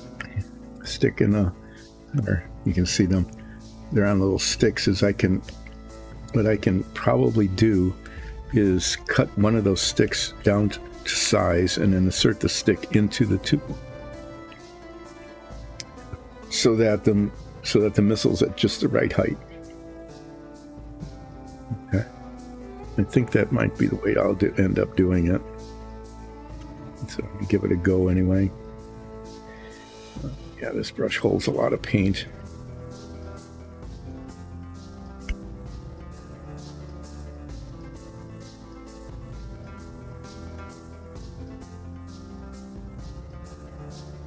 that an alcohol bath a little bit later. Let's see how this is doing. This is going to be painted bronze.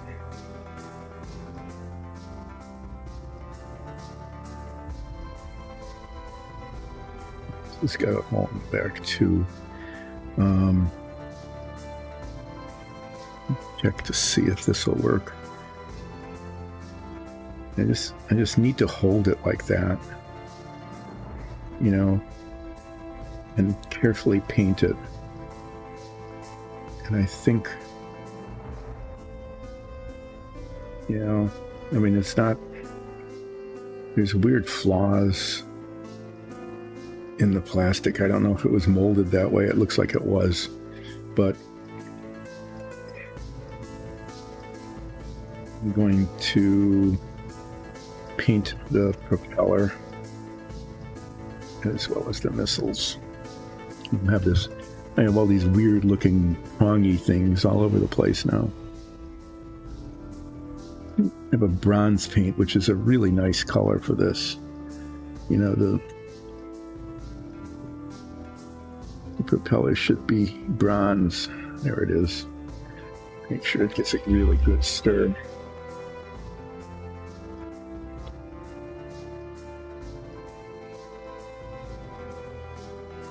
And then this will be set aside, hopefully in a place where it won't fall over and break the propeller yet again.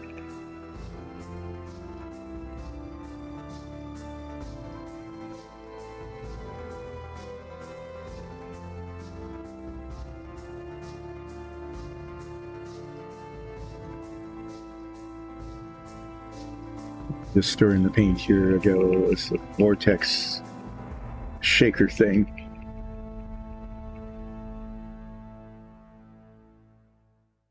Vibrates and shakes the paint up.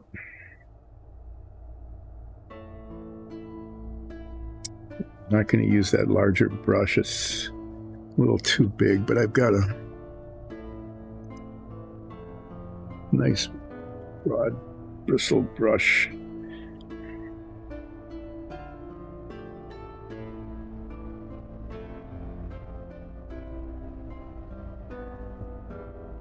Not working. I need to get it onto something that will keep it from spinning.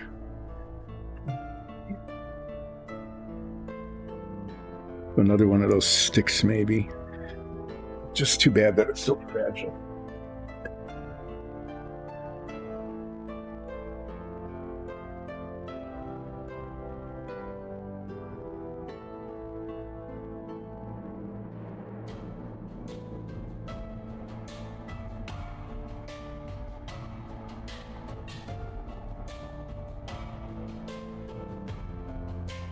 There's no good way to hold it without holding it on the blades, and the blades are really fragile. And oh, there, that'll work. And then I'll just stick it on an alligator clip again.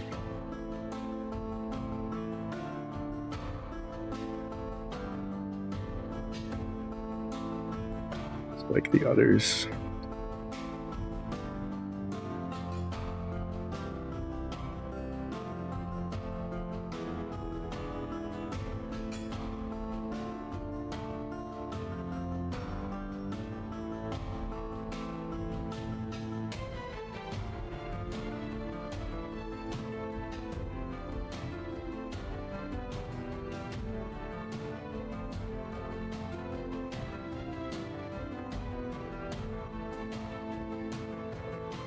Painting the whole thing bronze, I do believe this was like cast as one piece.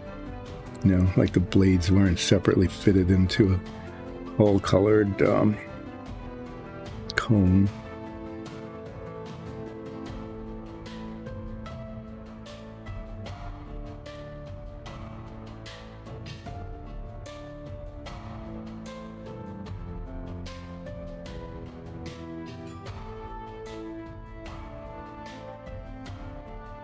Give this 2 coats as well,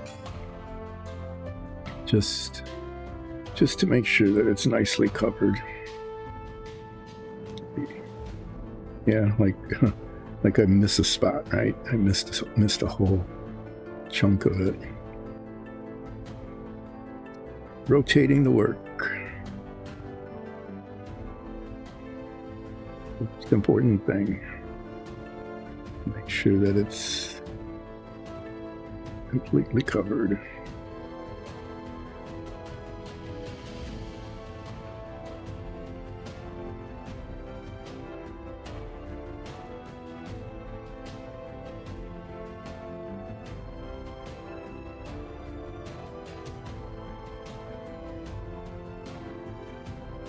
Right, this will get the same treatment. Alligator clip, right? That's an oops, knock things, moving from one thing to another and knocking them over. That's how things work. Okay, so that looks kind of ungainly, but it's holding. Set it on an even surface there. Clean this brush. What have I got left? Unfortunately, all I've got left is the top hatch, the top of the hull there, which is something I was trying to avoid because it's just one of those things where the pieces didn't fit and it's going to be difficult and just make a mess of things. And well, it's also one of those you can't finish unless you get started situations, and it needs to be done.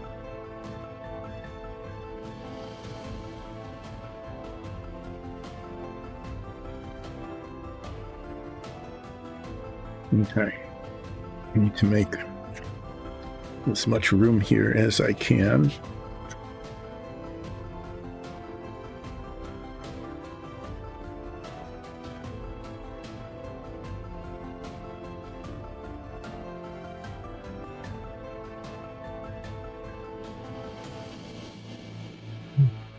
Yeah, this has to be done, otherwise the finished product will not look good.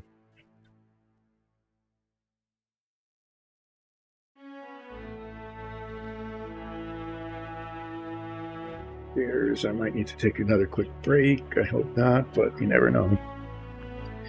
Okay, the thing that I'm trying to do here is I need to make the top of this bulkhead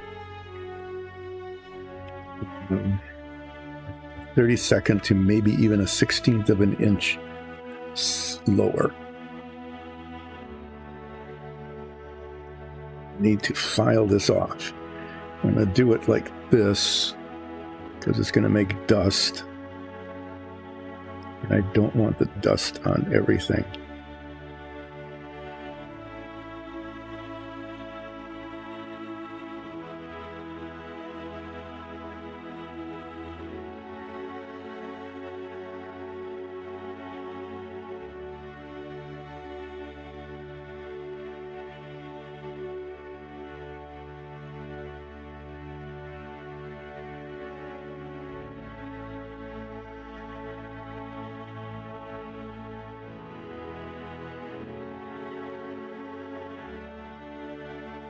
Yeah, I don't know about anything while I'm doing this. And this is just one of those pieces that didn't fit, you know, and it wouldn't have mattered. Wouldn't have made any difference at all, except for this other piece that gets cemented onto the top of this, you know, on the hull.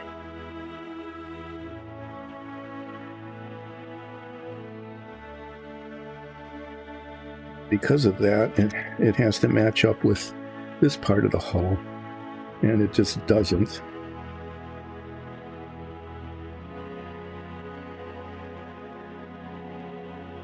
This should be a pretty like invisible fix once I touch up the paint.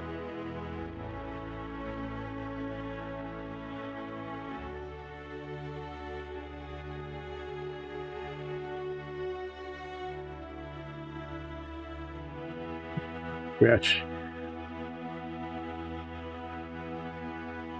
Keep the file on the work surface. I don't want to scratch the edges around it.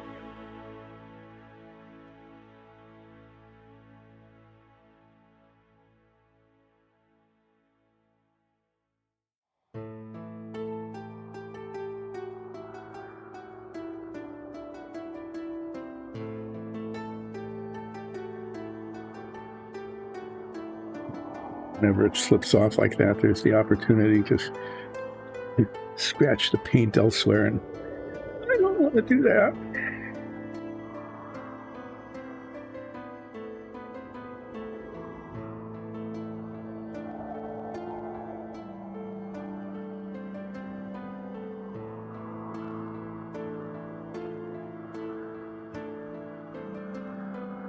Getting closer.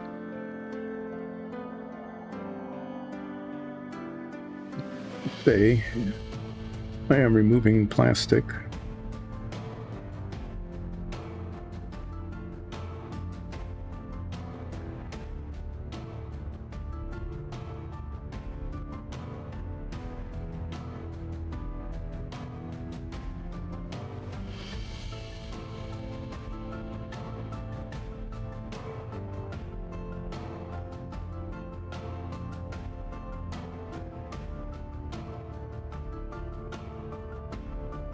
A little bit more of this, and then I'm going to test. Uh-oh.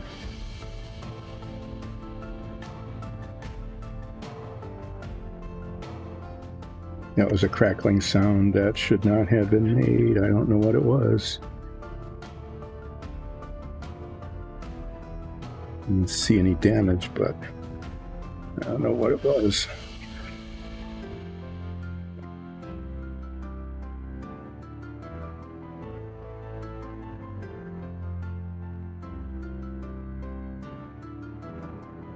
It's definitely better, but I've still got, I think, a 32nd of an inch to go, and there's like a little ridge here. It's lower, like a little ridge that's high right here. So I'm like a little more than, like about halfway to getting this done.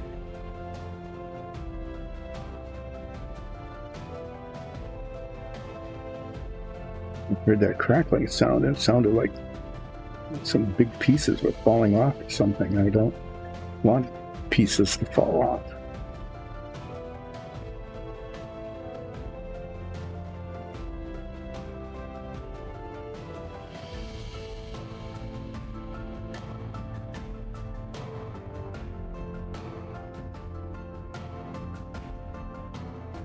I'm sorry your work is a nightmare. This so far has not been a nightmare. I can show you the stuff that I've finished in a little while. I just want to keep at this.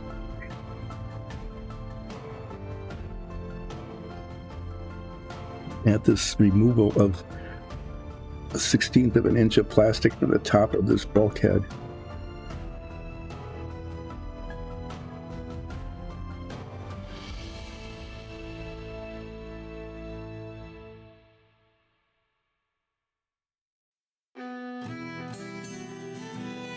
It helps to keep the file, or there's a little wedge on the end here, which I need to be using to be pushing against the plastic. And I hadn't been, I was using the other side, so it wasn't working that effectively.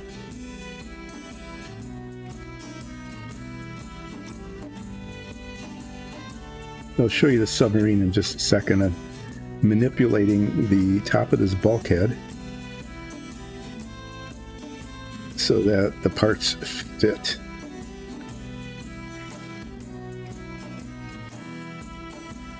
And I'm trying my best at the same time to not break any of the delicate infrastructure that I worked so hard to put together on the inside.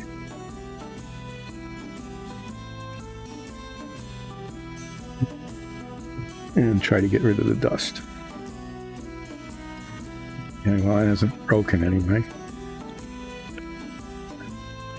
So this end, you can see this part fits pretty flush with that. This part is still high. It's really getting much closer though. This technique is going to work. This whole thing will fit nicely and it won't be perceptible from the top. But It's kind of a pain. I've got like a 64th of an inch yet to go.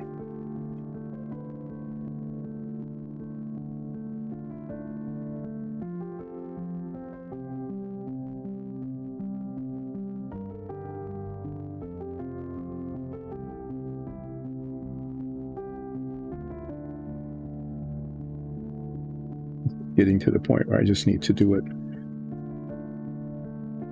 fairly carefully and slowly, because I don't want to take too much off and have it be a gap in the other direction.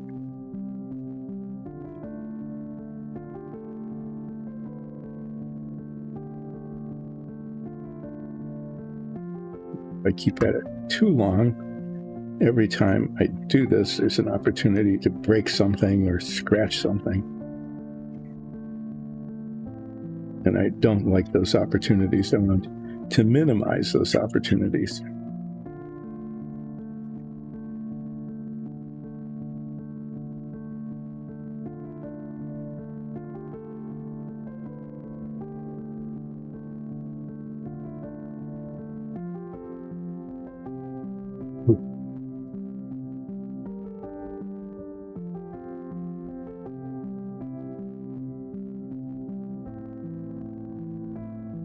This is getting really close now.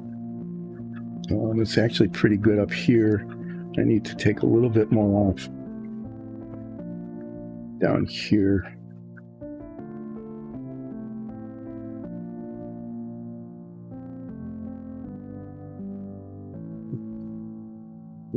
I got this corner. I was working on this corner and I got that pretty well, but it's still a little high here.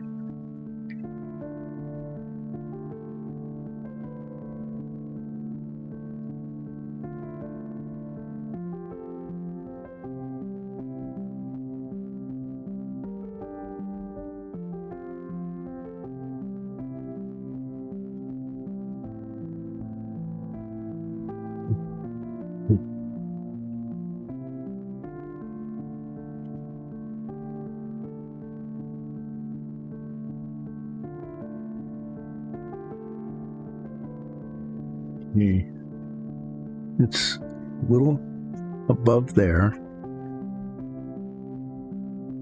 This is really close. You take just a little bit more, like a couple of scrapes. And then call it good.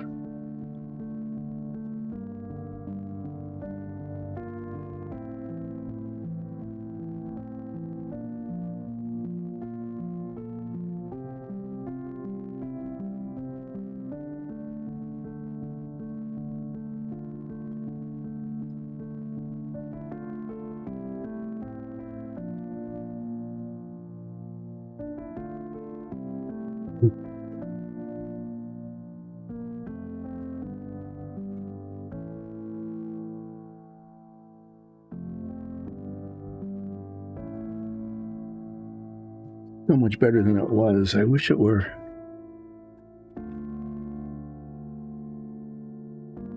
I just keep.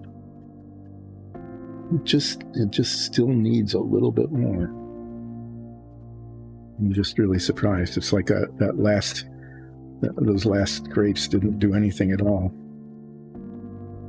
Even though I was taking off a fair amount of plastic, I think.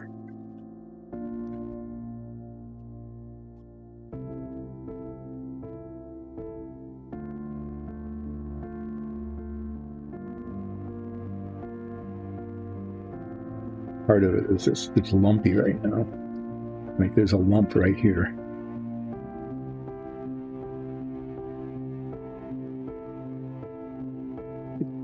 Flat on it. Yeah, there's like a little ridge right here. That's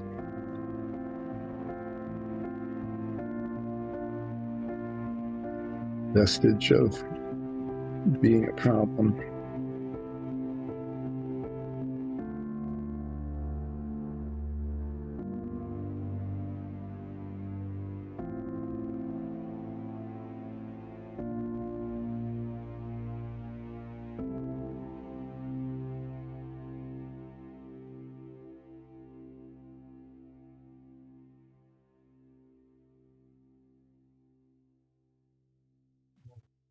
you know,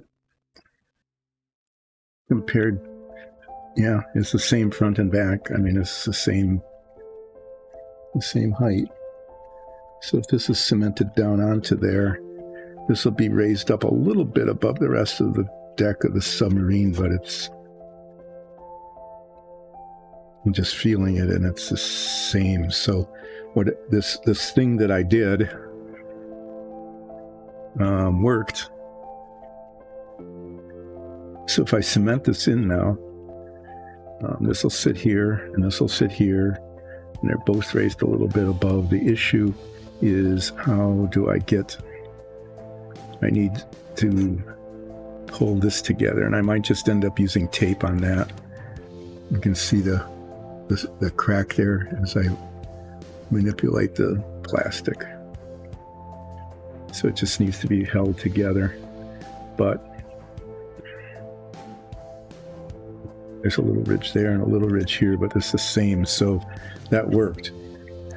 I am unfortunately going to have to take another quick break to find out what's going on upstairs. There are 2 dogs upstairs that are alone and may or may not be behaving. Let's just say that there's a lot of movement going on, and I need to find out what that is. As I warned you early, there might be spontaneous little unintended little breaks every now and then. This is one.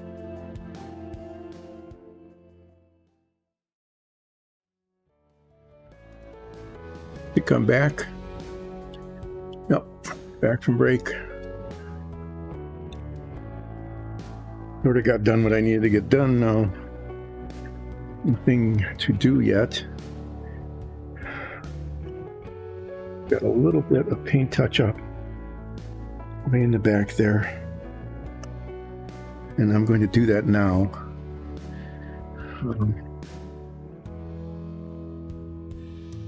Thinking of it. Because it's going to be harder to reach later. I'll forget about it, and then I'll look at it and go, I really needed to fix that. It's kind of hard to see. It's way in the back corner behind that fire extinguisher. There's just some spots that need a little bit of this dark gray, just a little bit. I'm using this long bristled brush, hoping to be able to just get it like that. Just in those spots and nowhere else. And then this goes on. This here needs to be painted dark gray.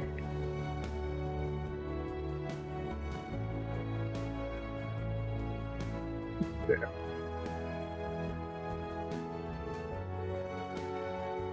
Up before. So something.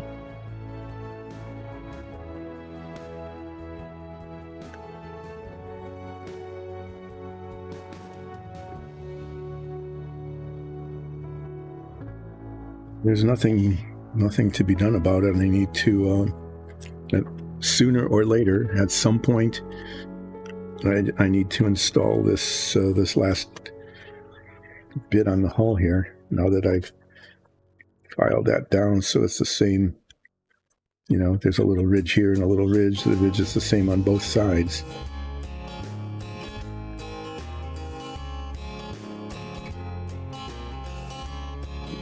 Need to some tape to pull that together so that the gap isn't too obvious. I'm going to get the tape ready right away before I put the cement on even.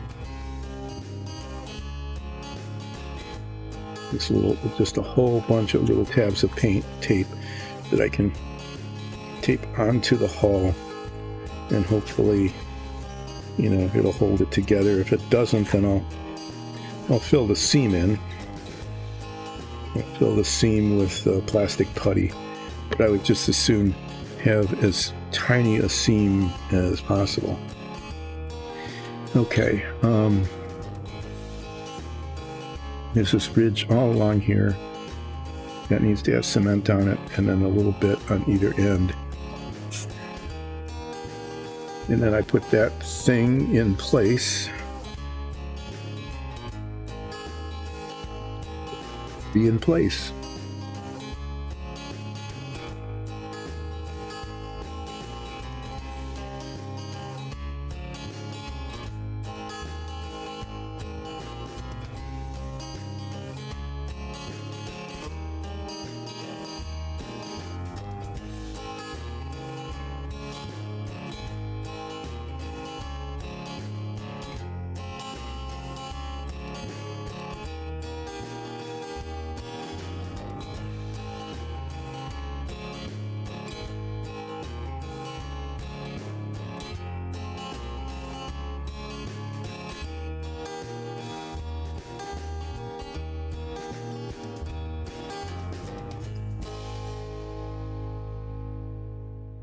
Okay, here it goes.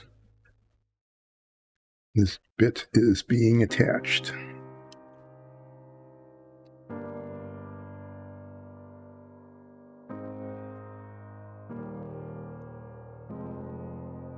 Put a small piece of tape here, hold this end down, and a small piece of tape here to hold this end down, and then the rest of the tape will be used to pull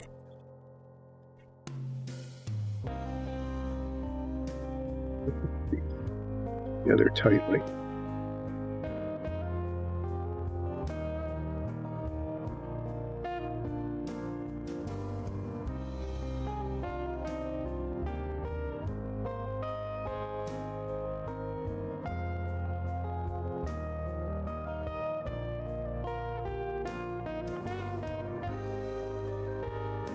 All right. So let me review. I'm going to review what there is here because it's done almost.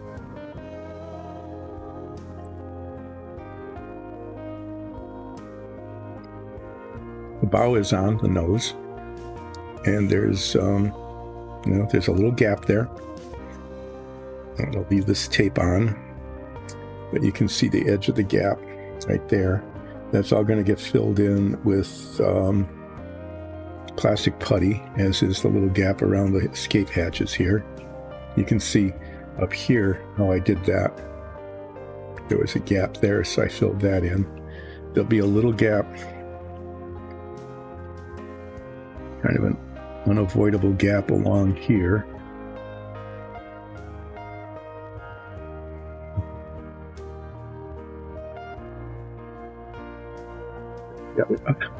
Shit. Try to fix it and then break it, right? It's trying to squeeze it a little tighter and manage to just mess it up. Sometimes I just need to leave well enough alone. Okay. Then there's a gap here around this escape hatch. Those get filled in. And once all of that's done, okay, I'm going to mask off this entire section. All this gets masked off very carefully. And the hull, which is kind of scuzzy looking right now, the hull gets spray painted this dark gray color, the color of that, of the top of that missile tube things. All of this, that little hole gets covered up. I'm going to take the periscopes out because I don't want to get them, they go up and down. And I want that function to remain. But all of these little seams get filled in. And then the seam on the back here, where the tail assembly that I made that's sitting over there that I'll show you goes. Okay, and this all get painted so that the hull of the submarine will be nicely this color instead of, you know, scratched up and scabby looking black.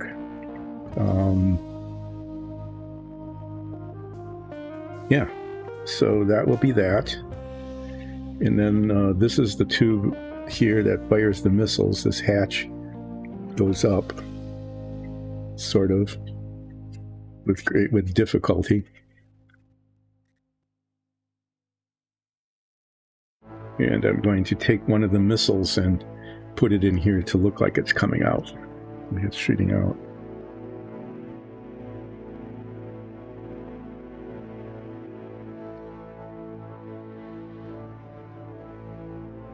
Really need to, shouldn't really want to do that.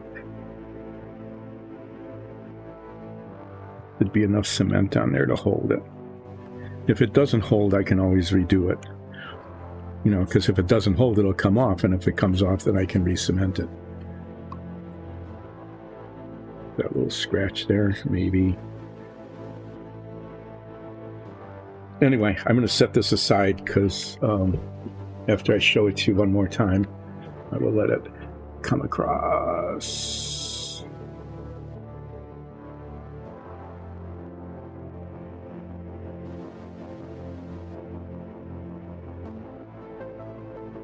That, and then hold it down here so you can see how it looks. So it's pretty much done. I meant to settle and then do some filling in of cracks and then spray paint the whole thing. So on the aft part of the submarine, at the beginning of the stream, this is the tail assembly. Okay, it's cemented together. That's got seams that need to be fixed as well. It's got these little planes, diving planes and rudders that rotate, and the propeller goes on there and that spins. Okay, but that needs to set, and when it's done, then I will fill in the seams, sand it down, and spray paint that, and then manipulate the things that rotate so that they still rotate so that the paint doesn't jam them up. The missiles need a second coat of red. The propeller really looks pretty good. I'm not going to mess with the propeller. Okay. Paint on it. Nice bronze. The bronze propeller is looking okay. So just leave it in here. But the missiles need a second coat of red. And then there's some like horizontal ridges and things on them that probably should be highlighted. And then after I paint these, I'm just going to review what's left.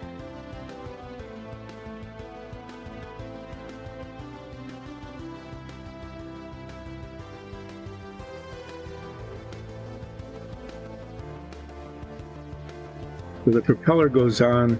The propeller is going to go on after the hull is painted. Okay?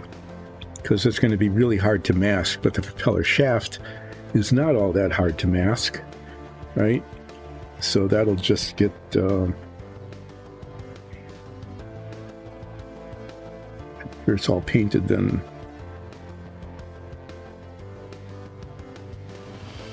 just cement the propeller on.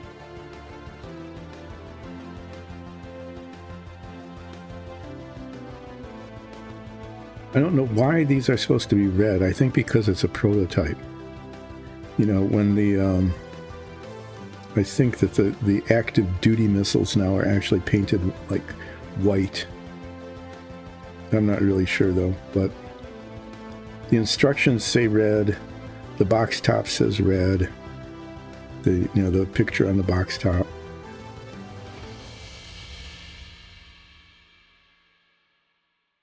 So red they are.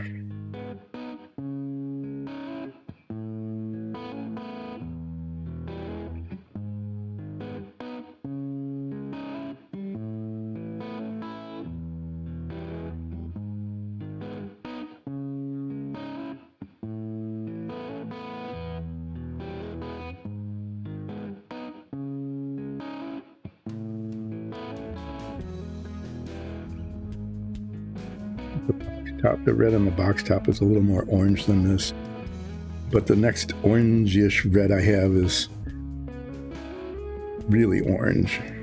It's an amaranth color, and I think of the colors I tested, this comes closest to the color on the box top, and it just happens to be just plain old red, which is kind of weird because it's the painting instructions on the instruction manuals say red, and it's one of the very few places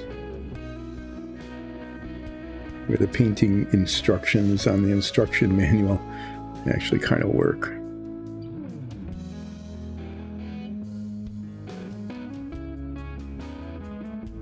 Yeah, well, it's red. And then there's little markings on it that I'll try to do with a fine-tipped felt point pen before I'm going to take one of these missiles. I don't know if you noticed, but there's little hatches that open on one of the missile tubes. What I do, I missed a spot.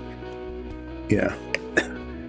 And I'm going to stick one of these missiles in it to make it look like it's being launched.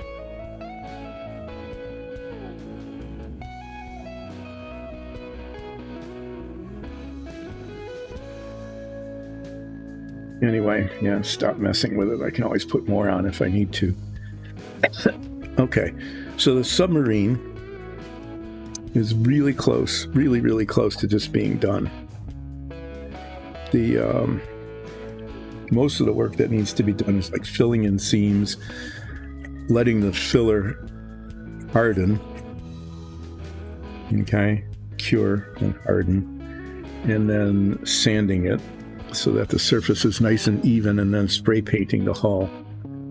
So I think what I'm going to do, well, first of all, I need to remind everybody I'll be away next week. I won't be streaming next week because of travel. I have some family-related travel that I'll be doing. There's a slight chance I might be back a week from Friday. I will stream this Friday. Okay, this Friday, 2 days from now, there will be a relaxing painting with Dyson Dungeons, and I'll be painting a minifigure. I'll show those to you in just a second. I'm just cleaning the brush here, trying to get the red out. As well as I can. So on Friday, I will be streaming, and I will be painting one or both of these. This is like a halfling miner who's carrying a giant nugget, and who's got a backpack full of gold and silver. He's very rich now. And this is sort of like some sort of demonic, I don't know what it is, thing, some sort of demonic thing with a giant hammer. And it's got a tail. It might be a dragonkin. I don't know. What I do see are there's some flaws on it. So, and this one too, unless that's part of the glove. Yeah, part of the glove. Maybe. I don't know. I'll have to look at that with a head magnifier and see whether that needs to be filed off or just left as is. Anyway, I'll be painting a minifig on Friday. And then I will not be painting next week, Monday and Wednesday for sure. Definitely not those days. Probably not Friday. So let's just say that next week will be an off week again because of travel. And then the week after that, the submarine will be essentially done, at least the parts that I can show on stream. All that's left of the submarine to do now is basically fill in seams. There are seams on the hull where the nose went on and where the tail will go on once this is attached to the submarine, which I'm not going to do today. I probably could, but I really want this.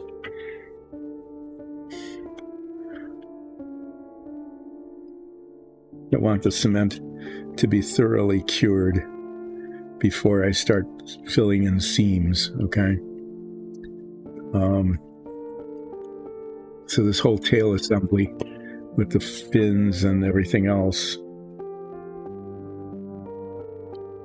that needs to, little dimples and stuff, there's a lot of filling in that needs to happen with this, and then sanded, and then attached to the hull, and then painted. So maybe, you know, on Friday, what I might do is I might do some filler. Okay, I might just do that like on Friday, just, you know, to show you that it's actually getting done.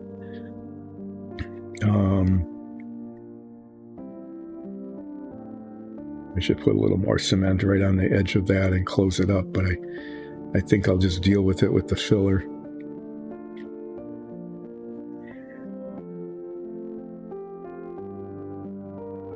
I don't know if you can see it, but the gap just opens and closes there. Yeah, I should do it this way. I am, through capillary action, just taking this brush and putting a little bit of cement here right on the edge, and I don't want it to catch the front of the fin. But that's not a mistake.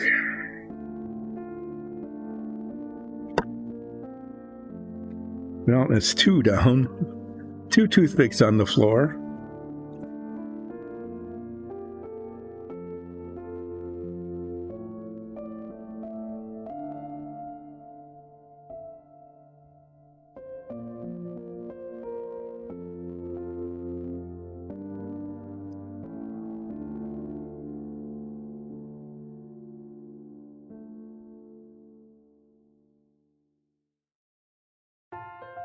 They're not toothpicks. Why do I say they're clothespins? Clothespins on the floor. Okay, so this just needs to be let alone while the cement cures. Now, use one of these.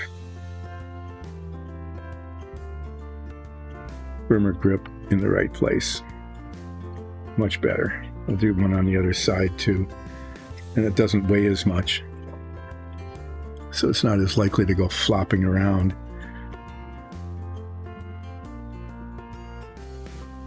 Here, I don't need this. I don't know why I've got them. I can just stick the sticks in the sticky tack and minimize the amount of falling potential. You don't need to have potential falling. Okay, that's a much better solution. I'm going to do the same thing with the missiles.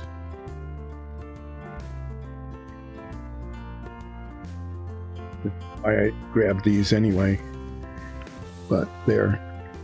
All right, other than the clothespins on the floor, I need to pick those up.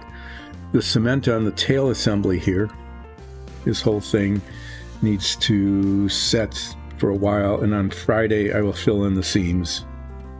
I'll just do that. I'll do some seam filling on Friday so you can see that happen, and then it'll set for a while, and then I'll be able to sand it down. And once this is done, then I'll attach this to the back and the aft of the submarine, and then fill in that gap, and then that whole thing can be spray painted. Okay, the submarine itself, there's these little diving planes that go on the conning tower or the sail, one on each side of the hull. The one that goes onto the side that has all the interior work in, a little spot of green paint on the end, but I won't do that until these are painted, the hull color, and I'll just put that on as like a last minute thing if I remember it. Yeah, these will be dry and I'll be able to set those in the tray when I'm done. I'm going to put this away. Okay, I'm putting this away with the other submarine bits so I don't knock it over.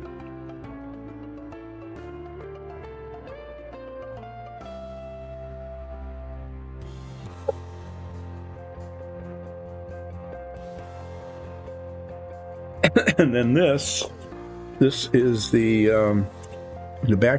other side of the submarine. This is the side of the submarine that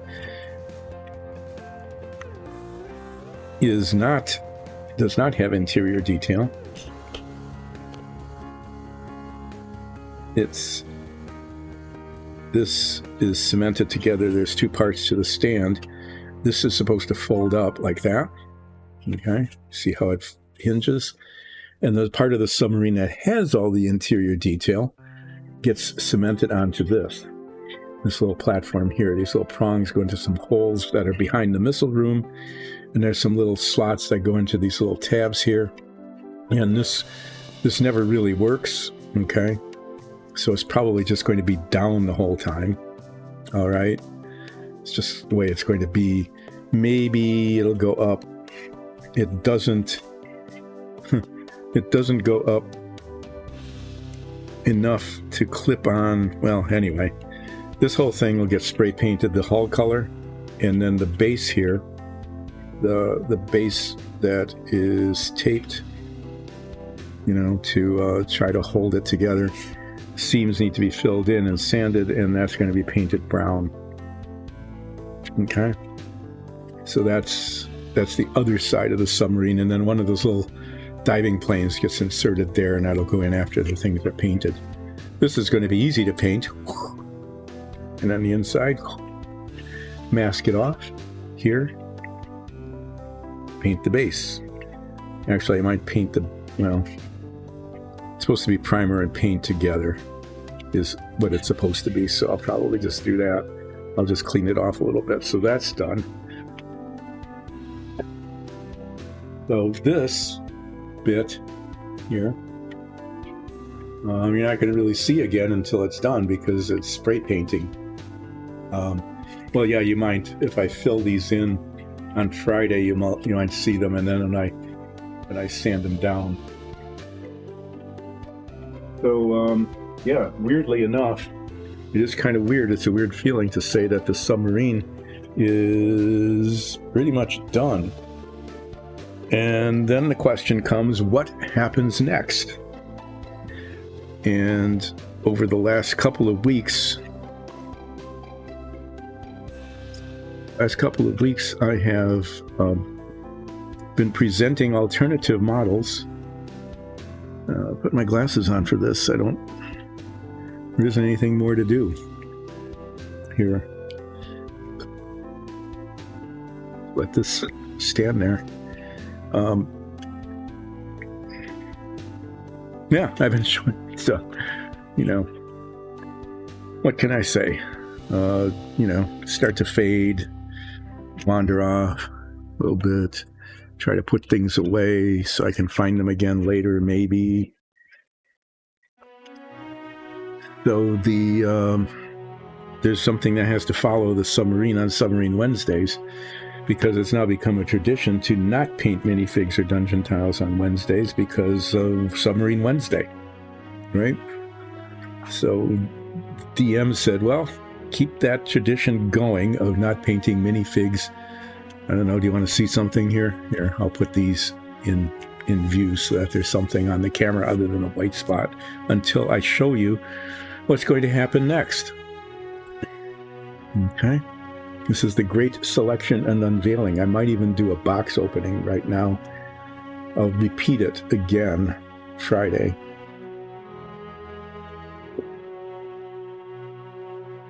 So there'll be some submarine on Friday because I want to get a couple of things done, like filling in the gaps, the seams, because that has to set for like 2 days before you can sand it. Yeah, so as far as this goes, I need to try to get some of the black lines on these missiles. There's one just a band that goes right across there. I'm not going to do that today because when it gets late in the stream, my hand isn't quite as steady as I would like it. What did I find? A nail? Okay, I'm just going to set these here. They're dry enough to do that.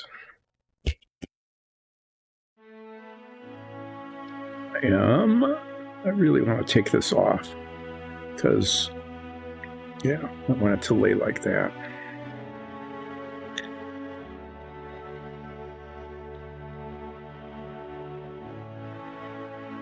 I'd like to put it in this container.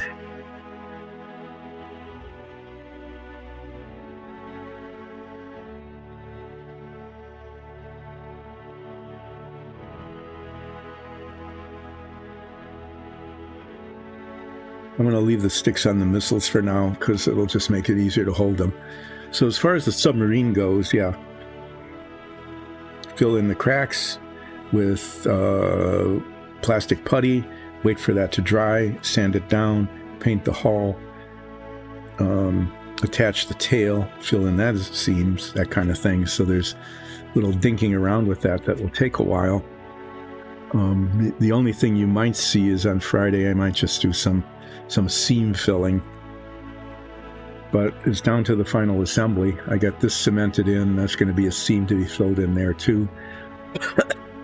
This has to be done. This is completed, and then after everything is painted, I will attach this hull to the stand, and then put the propeller on the back. So I'm going to just get this out of the way because, yeah, what comes after submarine? What comes after the cutaway Renwell submarine? That is a question.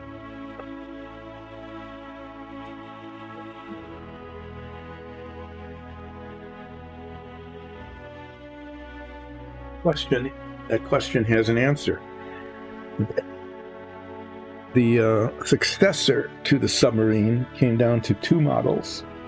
It came down to, Kyle Brogger, you came in just in time for the reveal. Okay, I just finished as much as I can do on the submarine, and I just set it aside, and I'm not going to bring it back. But I got the final tail assembly done. I got the propeller painted. I've got the hatch, the top hatch for the well, it's between the Savoia, okay, and the gigantic History Makers Apollo stack. And Ole, the winner is the Apollo. I am going to build the Apollo next. Because I'm going to take off the shrink wrap and show you the busted box.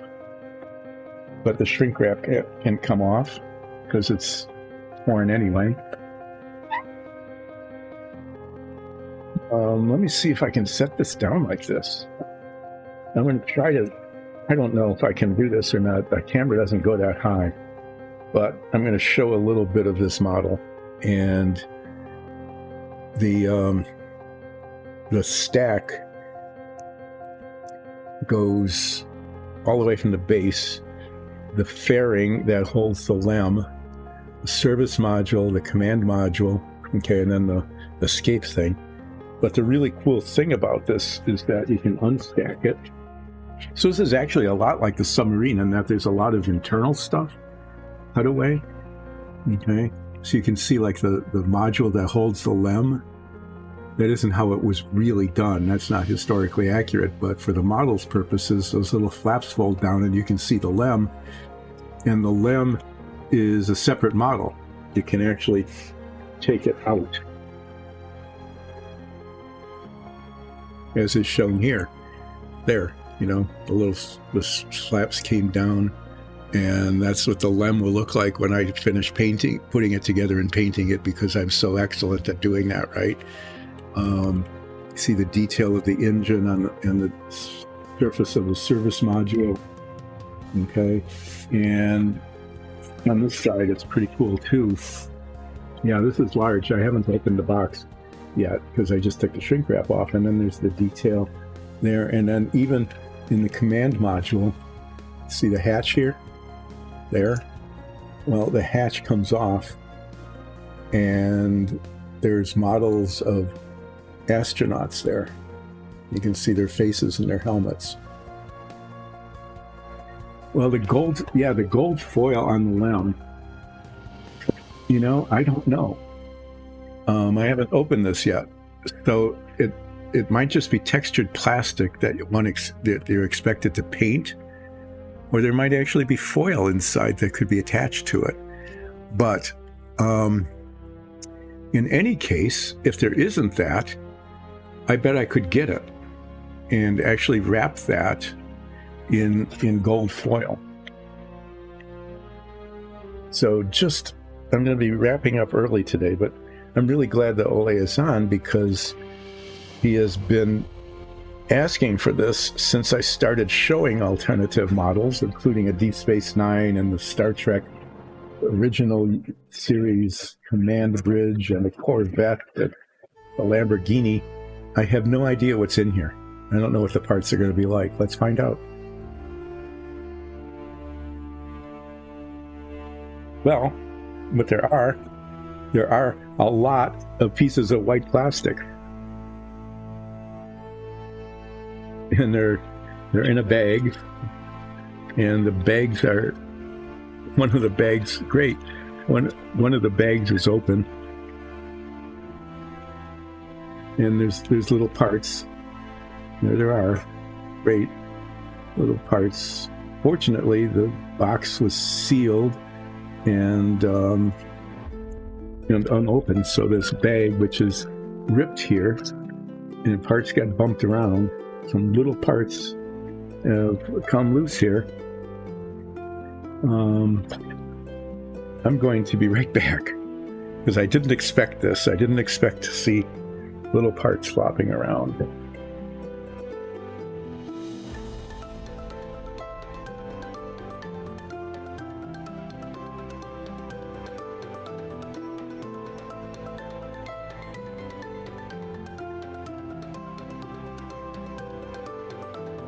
Little parts containers for the submarine because there were parts flopping around. But I don't know. That looks like a little part. I've got this little container here that I was using for flopping around submarine parts, and now apparently they're flopping around Apollo parts. And if there are more, I will put them in there. Oh, here's the base. Here's Tranquility Base. Okay, so those of you who are conspiracists, why not? Apparently it was just this model all over. So there's that. There's little parts. Wow. There's a whole lot of little parts there. Those are probably like attitude-controlled nozzles. There's a bunch of a whole lot of separated parts. Some fragile-looking things.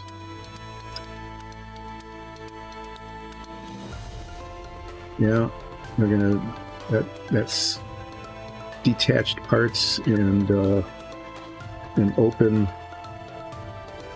bag. Here's some astronauts. The astronauts come front and back. They have to be put together.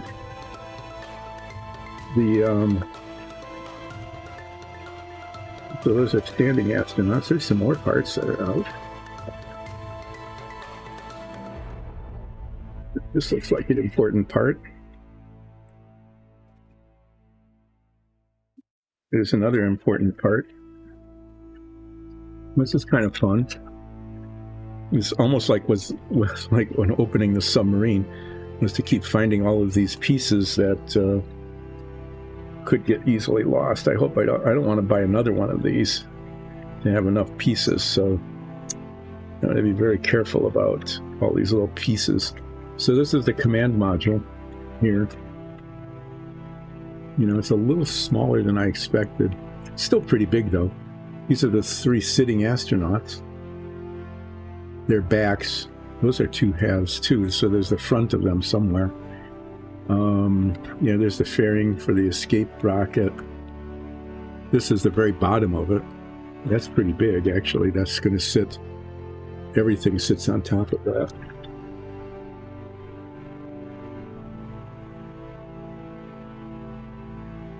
That's not encouraging. Okay. This was a sealed model. Why is there an empty bag?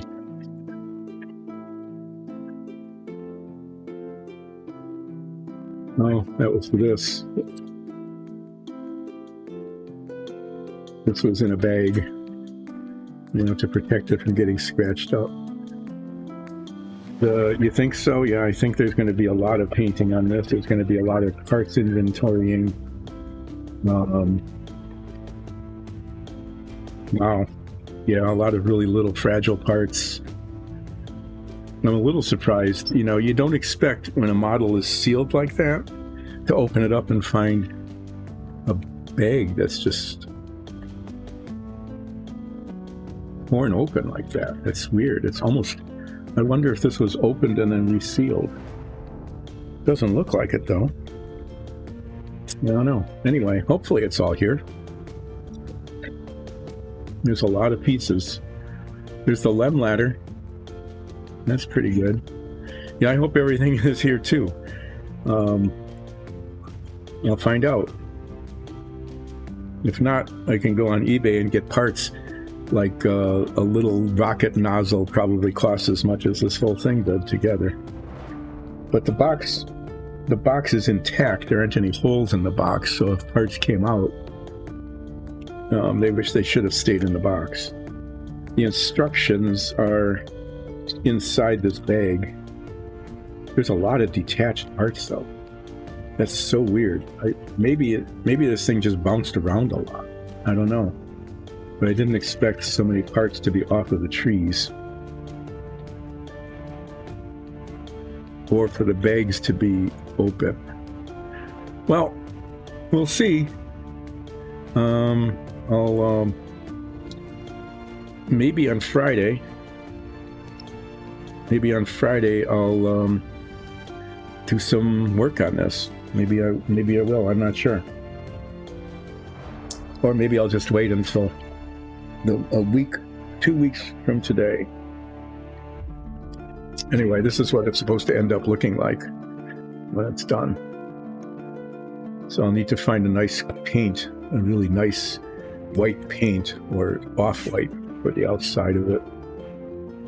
But yeah, this is what's next. It looks to be, now that I've opened it, probably every bit as challenging as the submarine was. Oh, I have to decide. You know, I've got gray primer. I've been using it for everything. And it worked pretty well on the submarine, but I'm thinking, I'm not really sure. I'm thinking about getting like a really light white or off-white primer for this. Because of the light color here. But then the plastic is white. Yeah, I'm thinking white primer. The plastic is white, and so white on white, you know, sometimes it's hard to tell that if you've got an even coating of the primer on it. But I really think for this that I'm going to have to use a white or a very, very light off-white primer. Okay, definitely want to keep this box closed until I start opening those bags very carefully over the box, because the last thing I want to be doing is those tiny little pieces falling on the floor and disappearing.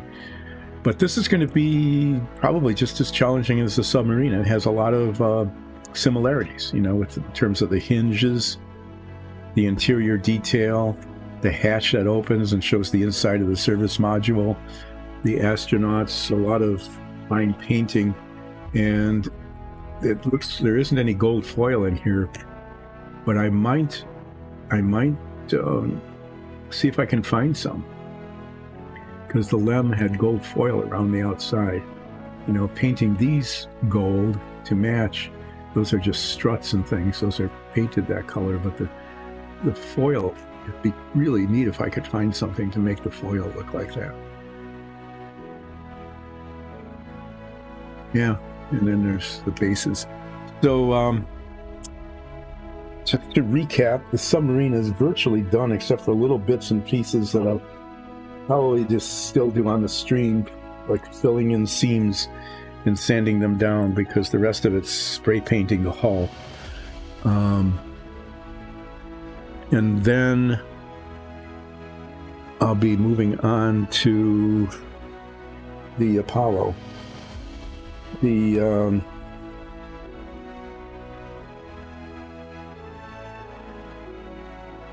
Yeah, I think I can get that at a hobby supply store, and probably even like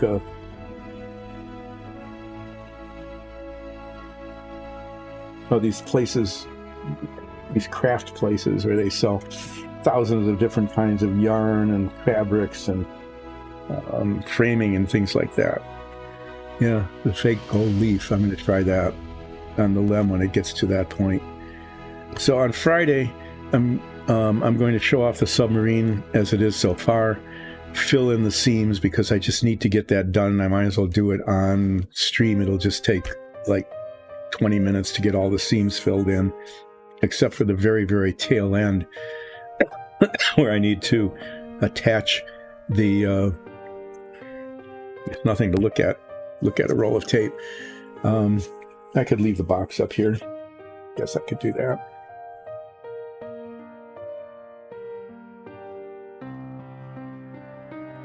Hold it up. Yeah, so I need to fill in the seams on the very aft where the control planes are, the vertical and horizontal control planes. Fill those seams in and attach it to the hull of the submarine. I'm going to just do that Friday, and then fill in the seams around the nose and on the display stand and around the part of the hull that holds the missile hatches, basically all the seams. I'll fill those in with the plastic putty. I like to put more on than is necessary, because sometimes it shrinks a little bit, and then that's just going to have to set and for at least 2 or 3 days before it can be sanded. And once it's sanded, there isn't anything to do other than spray paint the whole thing, and I can't do that on stream, so I'll do it off stream, but I will show you what I've got. Cool. Have fun with Baldur's Gate, and thanks for joining in just in time to see what will be coming next. I will not be here next week, though. Okay, I'll be gone next week, but I'll be returning. I will be here Friday, and I'll be returning a week from Monday. Okay, and we'll be getting started on this, fishing for parts and instructions. Thanks so much. And that pretty much wraps things up for today. I've got as much of the submarine done as I can while I'm waiting for all the cement to set. Fill in the seams on Friday. Paint some minifigs and talk about what I will be doing the week after next. Thank you. Thanks everybody who joined in. Thanks for looking at this blank sheet of paper, because everything else is off screen right now. And I will see you on Friday. Where I can put these on here.